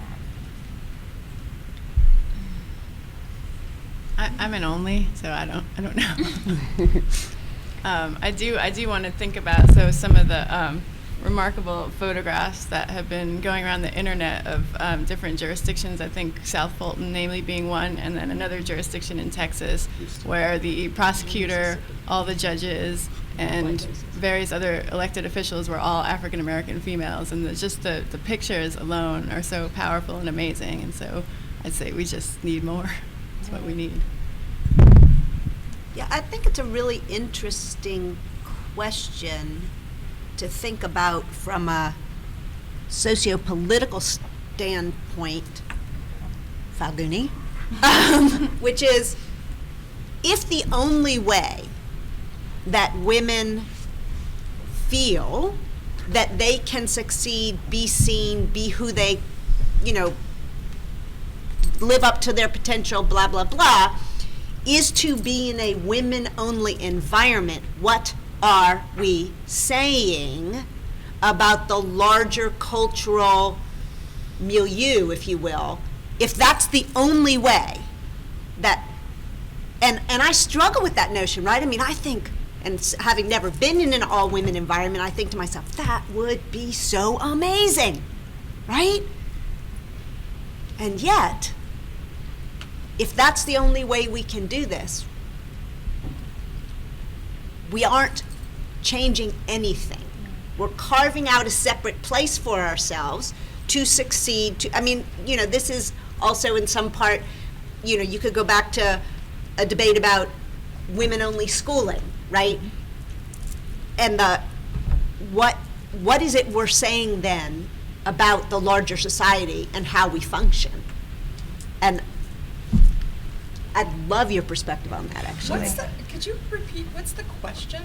The question is about women tending to leave firms or leave their places of employment and merge together with other women and develop women-only organizations, firms, or workplaces. Is that something that is benefiting us? Is that a short-term fix to the issues of bias or harassment or other issues that we experience in the workplace? Is that a short-term fix for us, or is that going to assist us better in the long run? And does that... Probably it's best to ask women who are in all-women law firms about that. I think in terms of education, I did not do an all-women's college, but I think it's actually a great kind of environment for for learning, for finding a way of kind of standing on your own. So, I certainly think within the kind of school and college system, I think that's terrific. And possibly very helpful. Having said that, I don't believe that women are inherently kinder to each other or nicer to each other. I don't think that gender makes me more sympathetic to other women, not because I don't want to be, but I'm not sure that we live in an environment that creates that. So possibly it's great, but I think, you're not going to like my answer on this, right? At the end of the day, having women-only companies and corporations still doesn't get to the basis of division in a market and in a society that is designed to promote advancement by kicking other people. Yeah, I guess while I'm not in a women-only environment, I am in a women-led environment. I quickly kind of did the math to look at the number of attorneys that we have in our legal department, kind of men versus women, minority women versus non-minority attorneys. And I think when I look at my experience in a firm, and good, bad, or indifferent, at least my perspective is African-American, coming out of law school, African-American women were steered towards employment and labor and litigation, kind of along the side. You speak so well. I worked for a number of years in a corporate or a non-legal corporate environment before going to law school, and I want to be a corporate lawyer, M&A. Syndicated deals, that's what I wanted to do, and I found it very difficult to do that in some of the environments that I was in when I was at a firm. So fast forward, go in-house, have the opportunity to touch a number of different things, and so I think to the extent that a person finds themselves in, or at least my experience has been, I have found myself in a women-led organization, I think regardless of whether it's minority women or not, because Jen Hightower is a GC over at one of our affiliated companies, and she's given very similar opportunities to all lawyers, but women as well, in her department. Getting out of that environment where they were attempting to pigeonhole me, has given me a broader base of experience. And so then I think, for me, it's an opportunity to take that experience that I wasn't getting in male-dominated environments, leveraging the opportunities that were given to me, that I can then now flip into perhaps a male-dominated environment, if that is where I choose to be, having had the opportunity to gain the experience. So back to your question, is it really a situation where we're garnering some benefit? Potentially. Because if you are in a male-dominated environment and you're not being provided with opportunities, and then you fortunately find yourself in a women-led, women-dominated environment such that you are getting the opportunity, therefore you are developing the substantive expertise, you then hopefully are in a position where you can flip out of that women-led, women-dominated opportunity, having garnered that experience, having garnered that subject level or subject matter expertise. You've got your little tool set, and then hopefully that then opens the doors, if you will, for opportunities elsewhere, and then you lead the charge. And then, again, not necessarily opening doors to other women just for the sake of them being other women, but giving them those opportunities that they perhaps did not have in men-led and male-led, male-dominated opportunities. That would be the one instance in which I say I think that we are gaining some benefit, to the extent that you've got these firms that are women-led, women-owned, departments that are women-led.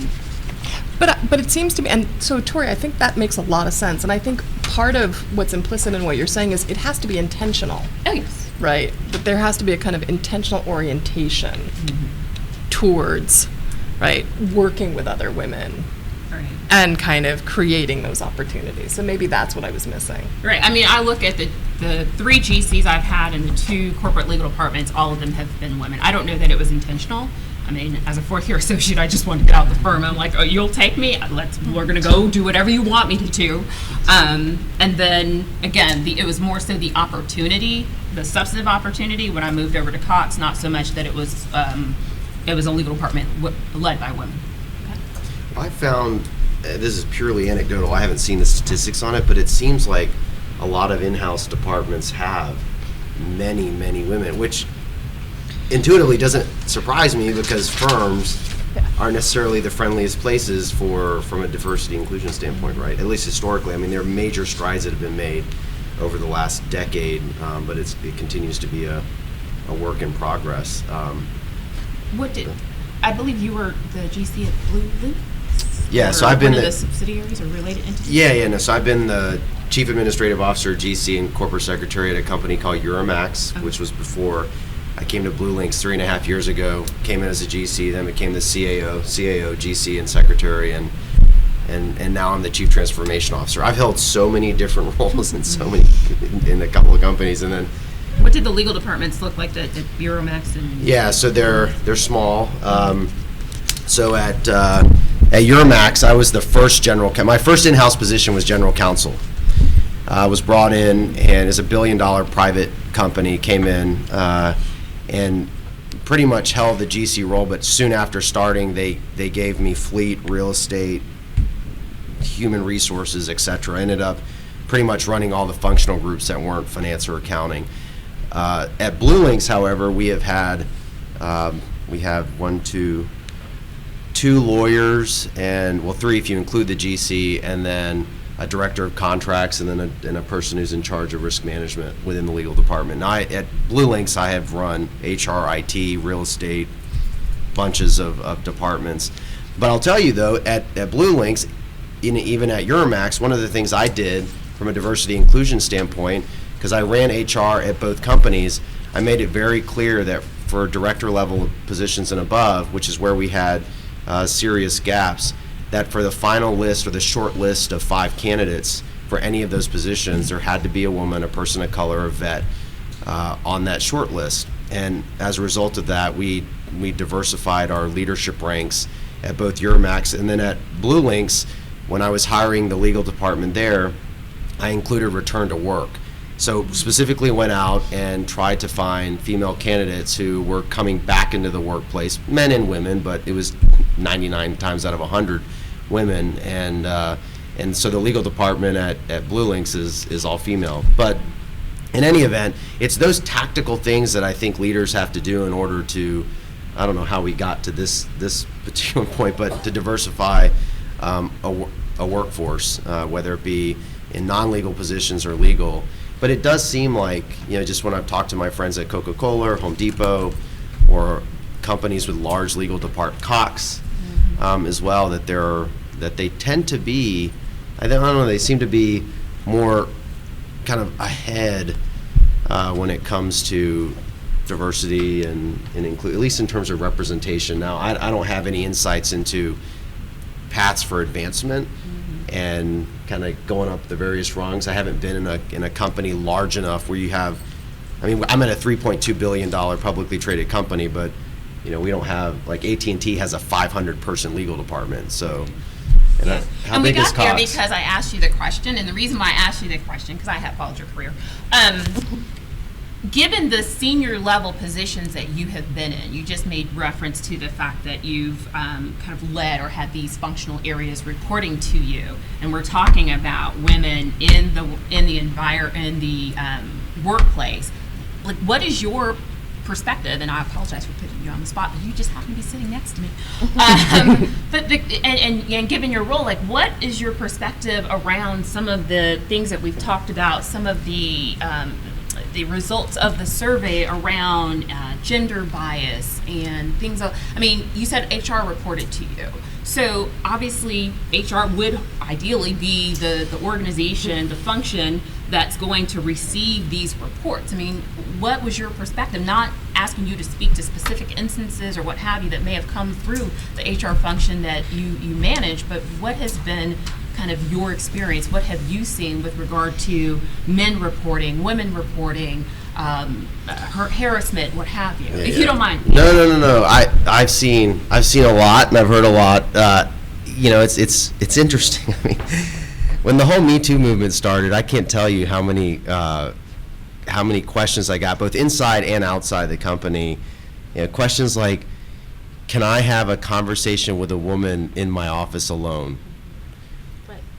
Imagine, though, that question actually got asked, thank God, because for every one that gets asked, there are millions that don't get asked, and so what ends up happening? It goes back to my earlier point. Those meetings stop happening, right? Meetings about professional development, opportunities, career advancement, you name it. And then over time, that problem ends up compounding. So I think what's really key for me, I've been a very proactive leader and manager in terms of whether it has to do with training, whether it has to do with moving people around, co-locating experienced folks with young folks so that they can learn from each other, whether it has to do with technology, bringing the older folks in line with some of the technological advancement, whether in terms of sales or marketing or ops, and then having the older folks mentor and teach the younger folks the skills of the trade. To when I was at GSA leading the Southeast Sunbelt region here in the Obama administration, by the time I left, and it goes back to collective intelligence, by the time I left, over half my leadership team was female, and we had multiple people of color in those positions. I think at the end of the day, what I've learned is if you think about every little thing that has to be done, it's going to seem like you're turning around an aircraft carrier. But if you can just be tactical and sort of do the right thing, then the aircraft carrier will turn, just because you've put people in the right positions and you've dealt with situations when people ask you these questions. You ring the bell repeatedly and you call out the mistakes and you let people know. What's working and what's not. Because at the end of the day, it's that human behavior that you're trying to change. So I have had I've been very fortunate where, these teams that I've led, whether it be IT or HR or legal or risk or real estate, or even building out pricing and sales excellence in my company now, all of these have given me opportunities to work with different people with different skill sets from different backgrounds, with different sort of demographic profiles, because we know there are certain people tend to go into law, finance, accounting, IT. I mean, and that influences some of the demographic makeups, and then putting in place policies and procedures around transparency, singing praise, engineering situations where you're not necessarily saying you have to do X, Y, and Z, but you're creating an environment that will hopefully ultimately lead to more diverse teams that are smarter than teams that are all female, all male, etc. And that, again, it's got to be tactical. I mean, it just does. I've been in enough situations. In fact, just recently, I've had 3, because for some reason I've turned into this. It's just kind of nuts. But I have 3 friends who referred female friends of theirs interviewing for executive positions around the country, not Atlanta. I didn't even know these people, but they wanted them to talk to me to help them negotiate their comp packages. And so in that regard, again, it's they're around having conversations, very ethereal ephemeral conversations, like what do I do? But in these situations, for me, it's being very tactical. Here's what we're going to do. I pull the data on what the market comps are in those markets. I then go in and I help them think through each element. I've run HR. I've done executive comp. I've reported out to boards. So I can be very helpful to them. And at the end of the day, it's that tactical support that advocates, quite frankly, can provide to help you be successful. Mentors, again, are there to help you think through. They're helping you think through issues like, I just had this situation happen to me. How do I handle it? So I think that's another key thing is really distinguishing between mentorship and advocacy. There are so many. It's kind of hard to, without a very specific example, it's kind of hard to talk about all the little things or big things. But at the end of the day, I think it's really, really important to have those advocates, those mentors, and then people who are willing to push the envelope, pull the levers at their disposal to drive change. And quite frankly, I learned that in the Obama administration. When you have the levers of government to pull, and you can pull them in a positive way, you can truly help the American people. And also, in that situation, for the first 8 years, it was pulling the country out of the greatest recession we've faced since the Great Depression. So you learn in that executive leadership position. I learned, wow. If you pull the levers of your functional groups and your operations in certain ways, you can really drive change, like incredible change. So to me, it's all about pulling those levers strategically. I'm glad you bring that up, because that was sort of what we had in mind when we asked that question, because we saw in the survey a lot of women said, oh, this isn't happening to me. I work at an all-female firm. And something that struck us as we've prepared and gone through the materials is time after time, what the survey responses tell us about diversity in the workplace is diverse teams are better. They make more money for companies. A company that has diversity in leadership is 35% more likely to outperform its competitors. In jury studies, where we look at how juries have conversations about the facts of a case, when we see that it's an all-white jury versus you just put one minority group, one person of color in that room, and it changes the quality of the conversation in the room. They get their facts, they're more accurate about the facts, they make fewer mistakes, they have better conversations. So there's this question of not being able to fit in the mainstream world and peeling off, but then are we also losing something in the innovation space when we close ourselves off that way?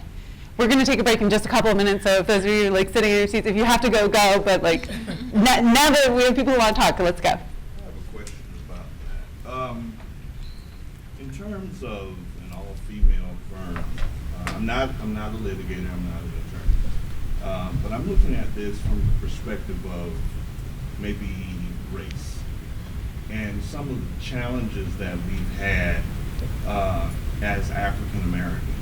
The questions that we're discussing here, they are very similar to a lot of those things that have been thought about. From one perspective, I'm thinking that an all-female firm would not be detrimental necessarily to the overall picture, but would also maybe be a form of empowerment, in that you're getting the support, you're grooming, you're strategizing. The firm itself then becomes empowered in order to compete in the general population. And I wanted to know, what did you think about that particular item? Well, I think there's definitely an empowerment piece of that, both for the firm as a whole and for the individuals in it. I mean, there are obviously good reasons why people decide that's the best environment for them. I guess the question that I had to begin with was, and I think the more types of environments we have, the better we are. The question that I have about all that is, if that's the best way for women or people of color to succeed, is to be separated out like that, is that a good thing for society as a whole? And is it one way? Yes, that's great. I guess my concern would be, I'm not even sure it's a concern, I just wonder, if that's the only way we can succeed, is what that says about us as a society, to Falguni's point, which is these divisions that already exist and we're exacerbating them. And is that, to contrast with what Erin just said about statistics, right? Statistically, we know that diverse teams, diverse companies do better. But and maybe it's not an either or. But it's even more than that. It's an and. There was a study that came out, and I've cited this so many times. This was back in 2010, 2011.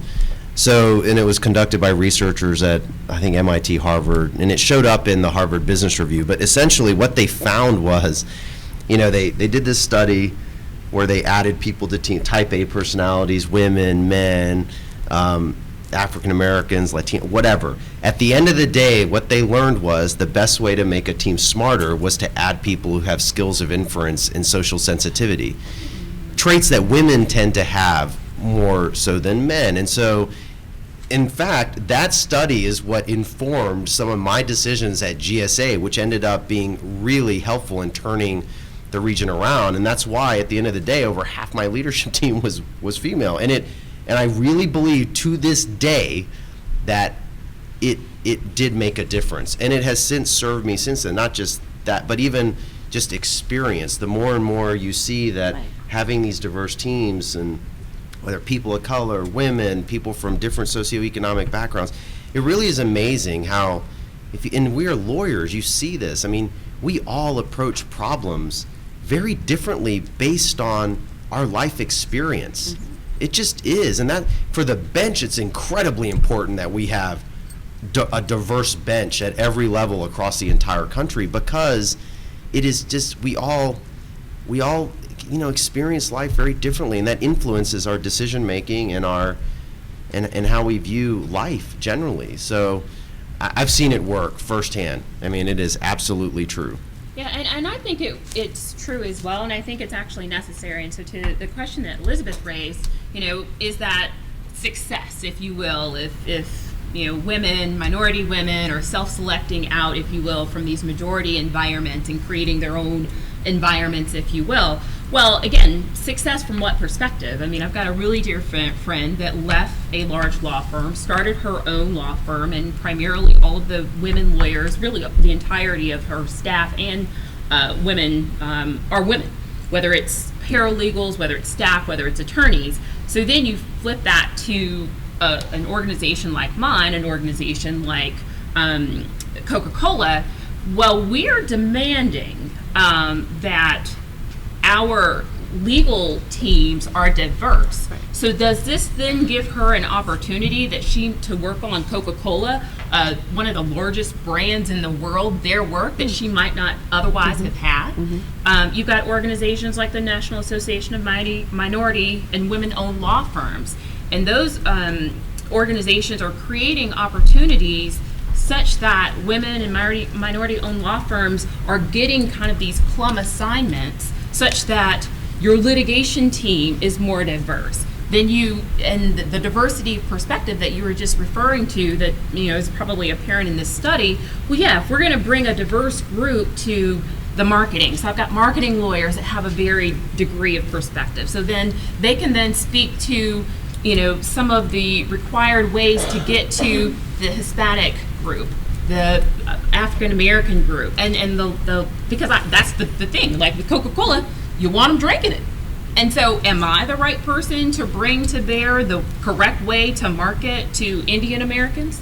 If I bring my collective experience, so one, going back to kind of what success is success from the law firm's perspective, are those women that stand up those law firms getting those plum opportunities that they wouldn't otherwise receive, and then gaining that additional work experience. Again, I go back to getting that experience such that you are in a position to do the great work, you have the good work opportunity. So I think it's extremely important.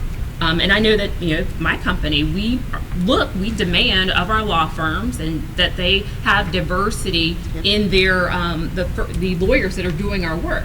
Well, if there are no diverse lawyers that are at the firm, then I need to go to a minority-owned or a women-owned law firm to get that diversity of perspective when they're representing my company, whether it's on litigation, whether it's on transactions, whether it's on marketing. So I do believe it works, but then the flip side of that, they've self-selected out, we're back to this separate but equal. I don't know. I think Tori, I think you made a similar point earlier too, because it's the 21st century, and so people are fluid in their careers. They don't stick around in one place. So if maybe we don't look at it so much as a separatism, and so much maybe as an incubator to give people the skills and the experience and the tools they need to then go into an organization that is in need of diversity. I think that would be a better way to look at it. I think that's awesome. I think that's right. Okay, that was first. And we're going to take questions from the audience, and then we're going to give you guys a restroom break because you guys have been killing it just sitting patiently. Go ahead. Good morning. My name is Linda Jameson, and I represent physicians as it relates to their contract disputes and their compensation.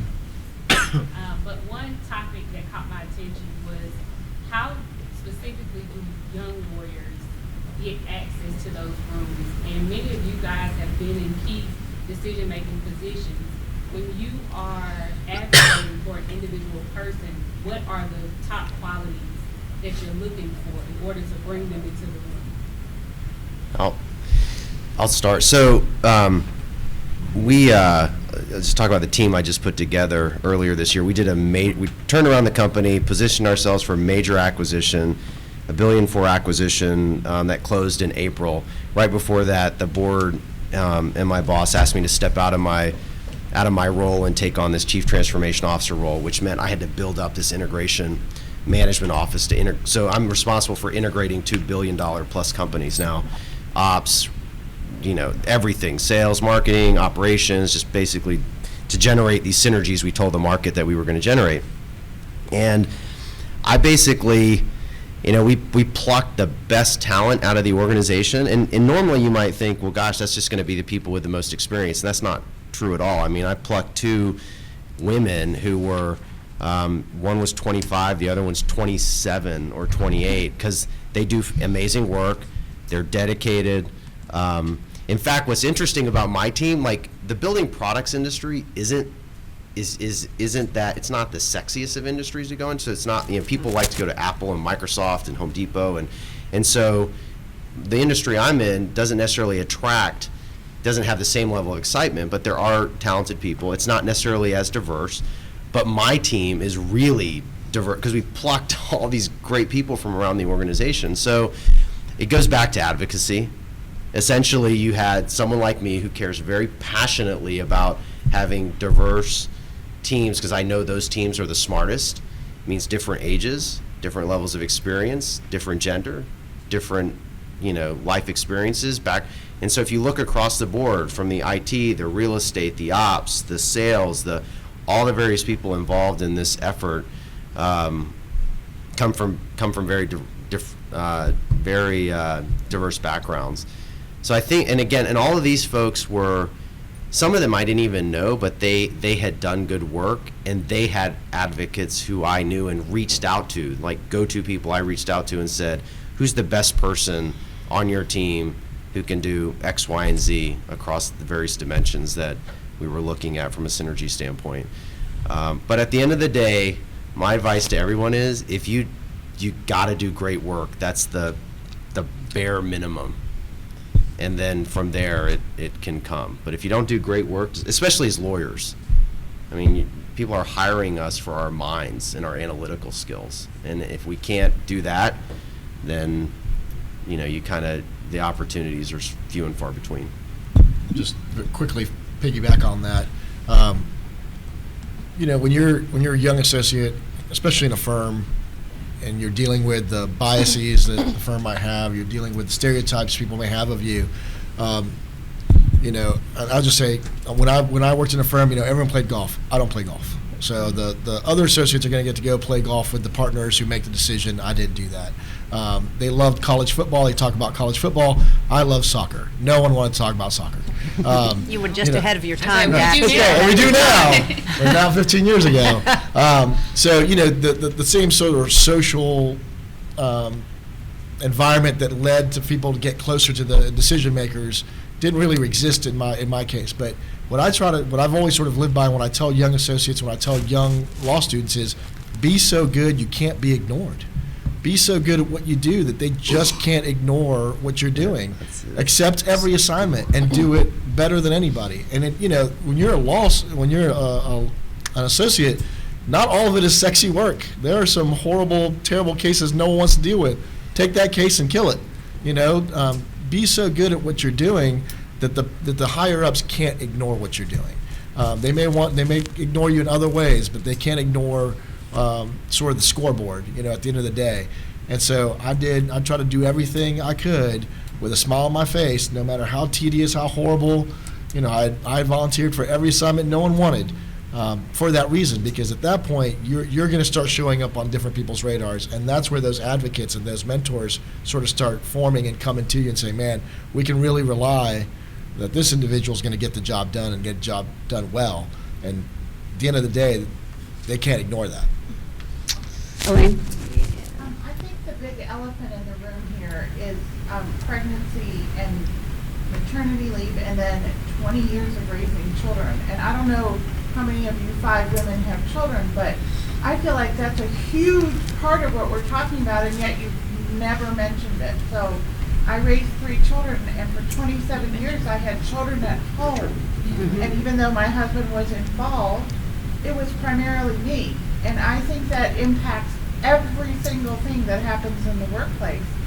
And yet I don't hear you talking about the implicit bias and the disgusting decisions that are made, like Erin said, about, well, she's on maternity leave, or she's going to be distracted with her children, or her daycare's not working, we can't count on her, or scheduling depositions at 5 o'clock when you know a woman, and it's primarily women, are going to have other responsibilities. So are any of the 5 of you women, and do you think that's a big part of our discussion, or am I hallucinating here?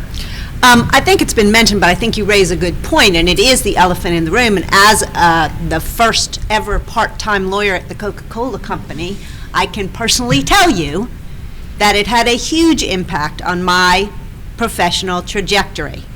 I had to make decisions and choices that my male counterparts did not have to make. And it hasn't changed that much, in my opinion. Of course, I've been out of the corporate world now for 3.5 years, which seems like eternity. It's wonderful, and I highly recommend it, but first you have to get old. But I do think it's, and the only way that's going to change is when we have more women who have that experience in management positions, who understand it and can talk about it in a way that's appropriate to talk about. For example, one of the things Erin mentioned earlier was thinking about when somebody's coming back from maternity leave, and this goes back to one of your points, making decisions for people behind the scenes that they don't know are being made, And again, having those other advocates in the room to say, you don't get to decide for Susan whether or not she wants to take on that case, because she will just be back from maternity leave. That's her call, not yours. She's the best person for this role. But we also have to advocate for ourselves in those positions. And that's where it gets hard, because I love this conversation that you started, which is how do we be the people that get chosen for those assignments? And it's great. Be the best, be the best, be the best, which is what women have always done. We have felt like we can succeed just by being the best. Don't work that way, because decisions get made for us by people behind closed doors that we don't have any part of. And so it's not enough to let your work speak for you. You also have to go out there, whether it's by finding an advocate specifically or a mentor, which, by the way, 31 years ago when I started out in law, wasn't a word that anybody talked about, mentor. But was, going out and finding those people who will advocate for you, and you're going to have to do that yourself, because the reality is, though we have some great managers out there now who understand that it's important to advocate for their people, the vast majority of them do not. They back up. They advocate for people who look like them, think like them, came from the same place, came from experience, right? And so you got to stand up and say, and go to somebody and say, listen, I'm looking, here's what I want to be when I grow up. Here's what I want to do. How can you help me? I think the conversation's even bigger than just this room. I mean, if anybody follows sports or tennis, one of the things that I thought was very impactful this year was what happened with Serena Williams, okay? She has a baby. She goes out and has a baby. She is one of the most winningest people in tennis ever, right? She gets ready to come back, and her seeding for the French Open and then getting ready to come into the U.S. Open, it was as if she had not done any, it was less if she had a disability because she went out and for maternity leave and coming back, and like that meant nothing, all that she had done. But when you see men on the other level, they didn't go out and have a kid, maybe they had an injury or something like that, they come back and they're not penalized for doing what is a natural thing to do.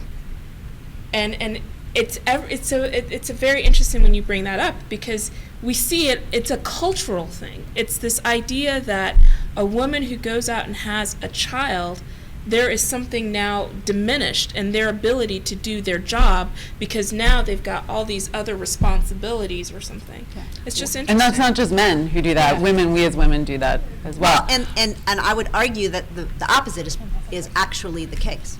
We go out, we have children, we come back, and now we are doing multiple jobs. And we don't get credit for that at all. Nope. We are now I'm not going to speak for everybody. I'm the chief executive of my household for certain things, right? Not everything, but for certain things. I have to manage not anymore, my kids are grown, but when they were coming, right? School conferences, daycare, doctor's appointments, and do my regular job. And this may, I don't want to spark jealousy from you or the question asker, but I'm 38, and I wouldn't even fathom that in a million years. Like, part of if you've got to get home, you can't do a deposition at 5 o'clock because you're the person who's expected 100% of the time to be the one picking the kids up from school. That's not okay, and that would never fly in my life. And I think that I'd probably speak to my generation that for the most part, those roles have diminished at home significantly. And men are now just as much parents and household managers and the like.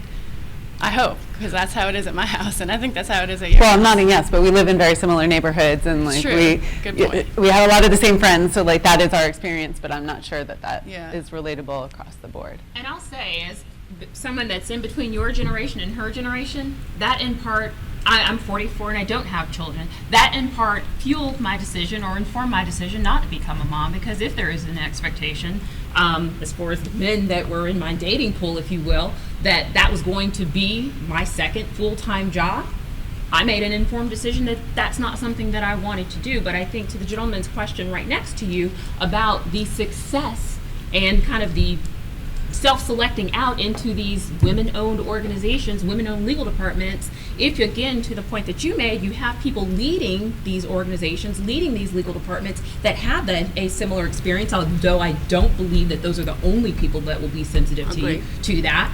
I think that in and of itself informs people self-selecting into those types of organizations and departments, such that the leadership has a sensitivity and an understanding, perhaps more so than men or more so than women like myself that have not gone through that experience, that there will be an understanding.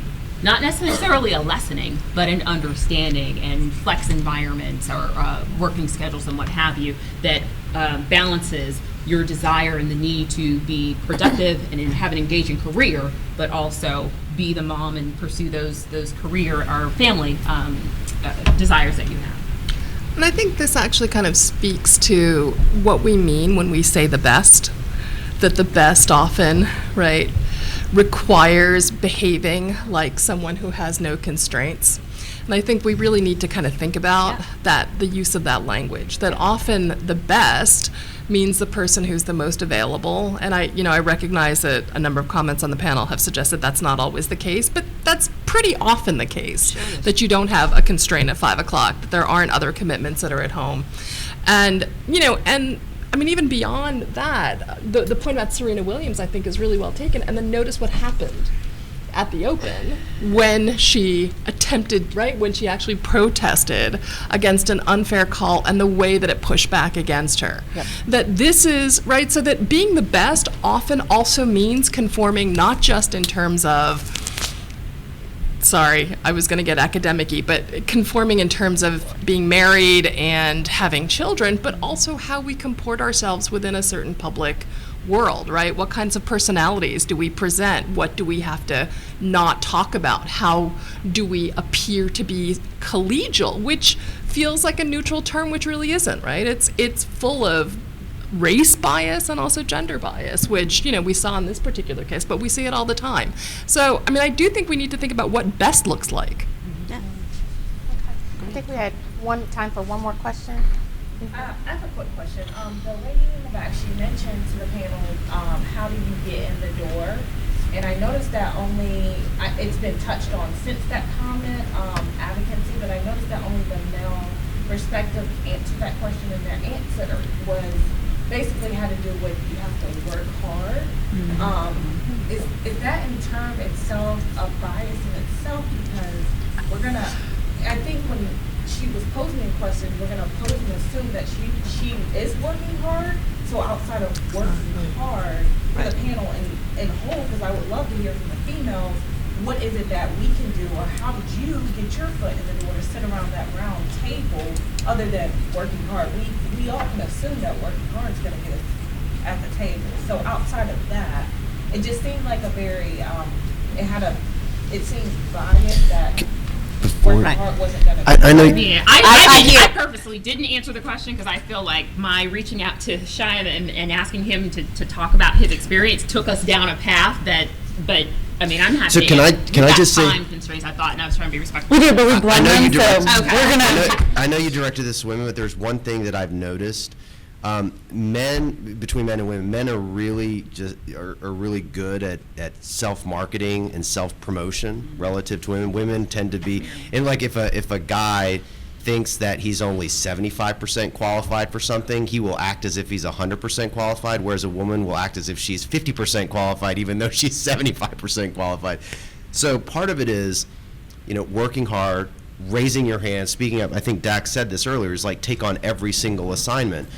One specific piece of advice I've given people is, let's say you're in a law firm or an organization, a corporation. One thing you can do is if you hear that someone has taken on an initiative, someone at a significant level, I encourage young lawyers or young associates to reach out to that individual and see if they can help them on that initiative. It could be an internal business strategic initiative, it could be a nonprofit initiative, it could be a whole host of things, but if you're behind the scenes helping that person be successful, that person will most likely help you be successful as well. It can be a very symbiotic mentorship type relationship. And in those instances, I've seen it play out where it can help you get in the door on opportunities that may not have otherwise been afforded to you because you stepped out of your comfort zone, you did something different, you were proactive, you raised your hand. And there are a litany of various tactical things that can be done to help you advance in your career. But part of the reason why I said work hard is because there's this element, even when two people are working the same level of hardness, there's this perception that maybe someone is working harder, and the key is it's like a hamster wheel. It's like, just to have that seat at the table, there has to be this perception that you're really talented, you work hard, it doesn't matter who you are. I know at my company when we built this team and I reached out to people, the first thing they said is, so-and-so works really hard. And it was, my team is both men and women, so it wasn't meant to be one way or the other, but it's definitely the common denominator. I think also you have to, there's a bit of politicking involved in all things, right? Just because you work hard, if they don't know who you are, then it means nothing. And so if you get an ally, somebody who can do that, but I think also we as women sometimes are afraid that we are going to seem like we are pushy or something, right? Aggressive as opposed to assertive. Right, opposed to assertive. You just got to get past that, because if you always spend your life wondering how they're going to perceive it, and you hold yourself back from going forward, right? So like if there's somebody within an organization and you want them to know something about you, right? Why not call up to whoever their assistant is and say, does this person have time on their schedule just to, just meet with me or whatever? It's just so strange, the perceptions, and I think some things that go through us. In doing the role that I've been doing for like the last year and a half, it is an all-male situation, okay? Like here I am in Atlanta, and so I act as the liaison between our police department, the Braves Legal, the county, all this stuff. And here I am in Atlanta, I'm calling, and I'm up here with the Yankees people, and I'm like, yep, I'm coming up to New York, see if I can meet with you or whatever else. They have no clue who I am. They have no understanding of how we interact as law enforcement, how the county deals with this major league ball team. And their director of security, their people are like, okay, yeah, we can meet with you on such and such date, right? You can't be afraid to go ahead and do this. And it's all male invited. Every time I've gone to these ball clubs or whatever, whether or not it was in St. Louis with the Cardinals or when I'm there in Chicago with the Cubs or whatever, it's men. And you can't already go in there afraid. You just go in there and do what you need to do, make the relationships you need to make, and whatever their perceptions are their perceptions. You may not change it, but maybe you being assertive and then remembering your name. And I guarantee you, if the leader of your organization all of a sudden gets some call, who is this? They want to meet with Y? Or whatever? That's somebody they're going to remember. That's just my thought process about it. I think we all suffer from imposter syndrome, which is that I'm not good enough. I think women traditionally have that more. I want to just share, I got to see Carla Harris speak, who's, for these purposes, she's just a rock star of Wall Street. She came to Atlanta to speak, and she talked about this notion, and she's a black female, and she was succeeding in an era where women were not succeeding in Wall Street, and she said, look, you go and you work hard, and that's the first thing you have to do. But then once people know that you can work, the next thing, the commodity that you have is the relationships that you build. Because once people know that you can do the good work, now that's not enough. And women, we tell ourselves that, and this is in the confidence code for women. Katie Kay talks about it, and she's like, as in school, we tell girls, hey, just sit down, do your work, and you're going to be rewarded, and you're going to get A's. And women do crush it academically. We're doing great academically. But then when we go out into the real world, we learn that hard work isn't necessarily enough. And then when we're dealing with these biases, if what matters is relationships, and we're dealing with these biases that we can't get into those relationships, then that in part is where we hit that glass ceiling. So I think that's that sort of is that nice combination as Dax was speaking. And we had more comments. I thought, when Carla Harris said that, it really resonated with me. Is that so true? Is that we can prove, first we do need to prove that we can do the work, but then people who are powerful and successful, they spend a lot of time building influence and creating those relationships. And I don't have any answers as to how exactly we do that, but noticing and being aware that that is where we need to focus our efforts above and beyond just getting that A in school. But sorry. Go ahead. On a widespread level, yes, that makes a lot of sense. But I mean, part of, I think, the other side of it, which I would like us to spend a little more attention to, is kind of what you're doing here, just training yourself to recognize others who are working hard when they don't look like conventional staff or lawyers or employees, right? Like, what does it mean to actually see somebody past the general biases of gender, outside of the kind of intersections of gender and race biases? So it's not just about, yes, it's about developing relationships, it's about being the best, it's about being strategic, but there's also a certain kind of obligation that's incumbent upon all of us to be aware of how we're seeing others. How are we perceiving those who work hard and those who don't, right? That, when you have the young white philosophers that I went to school with, they were the ones who were always on the hallway because they had the money, they had the ability to live in the middle of Manhattan, whereas I was commuting from 5 hours away on the floor, right, 2-3 days a week, to have my professors think I wasn't serious because I couldn't afford to be there. Yeah. So how do you recognize? And by the way, I will say that of all the folks who got scholarships, I was not one of them, and I was one of the few who finished. We'll just say that, right? Sorry, I'm reliving something. But that's part of what it means to recognize what best looks like. We have to retrain ourselves. That's right. Yeah. I will just say one thing, and I know we're trying to go to break. I happen to be reading Michelle Obama's book, and because I love her, who doesn't? Last night, the part that I was reading was about, and I don't know how many of you have read it, but she was talking about this very thing about when she was trying to figure out what she wanted to do, when she realized that big law wasn't where she wanted to be, and how she went about figuring out what she wanted to be and where she wanted to go, and the network that she started to build, which I thought was really interesting and important to think about. And I wish someone had told me when I was 27 years old coming out of law school about networking.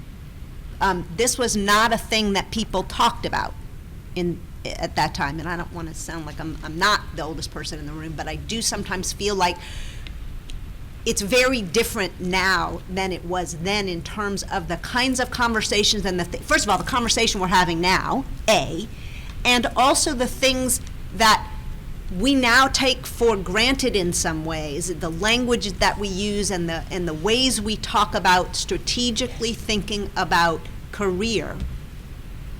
Not so common for a young, particularly woman lawyer back in those days. And so I thought it was really interesting, and I think we all have to think about, even today I do too, which is, what is your network? How do you build that network? What do you want to do? Where do you want to go? And who are the people inside your organization and outside your organization who can help you get there, even if it's just to go sit down and have a conversation with them for 30 minutes, to what you were saying and to what Dax said, which is go talk to people, and also to what LaTanya said, which is think outside the box. Think outside the box. Okay, with that, I've been teasing you guys with a break, so now you actually get the break. Come back in 15 minutes, which should be 11:30. Come back at 11:30, and then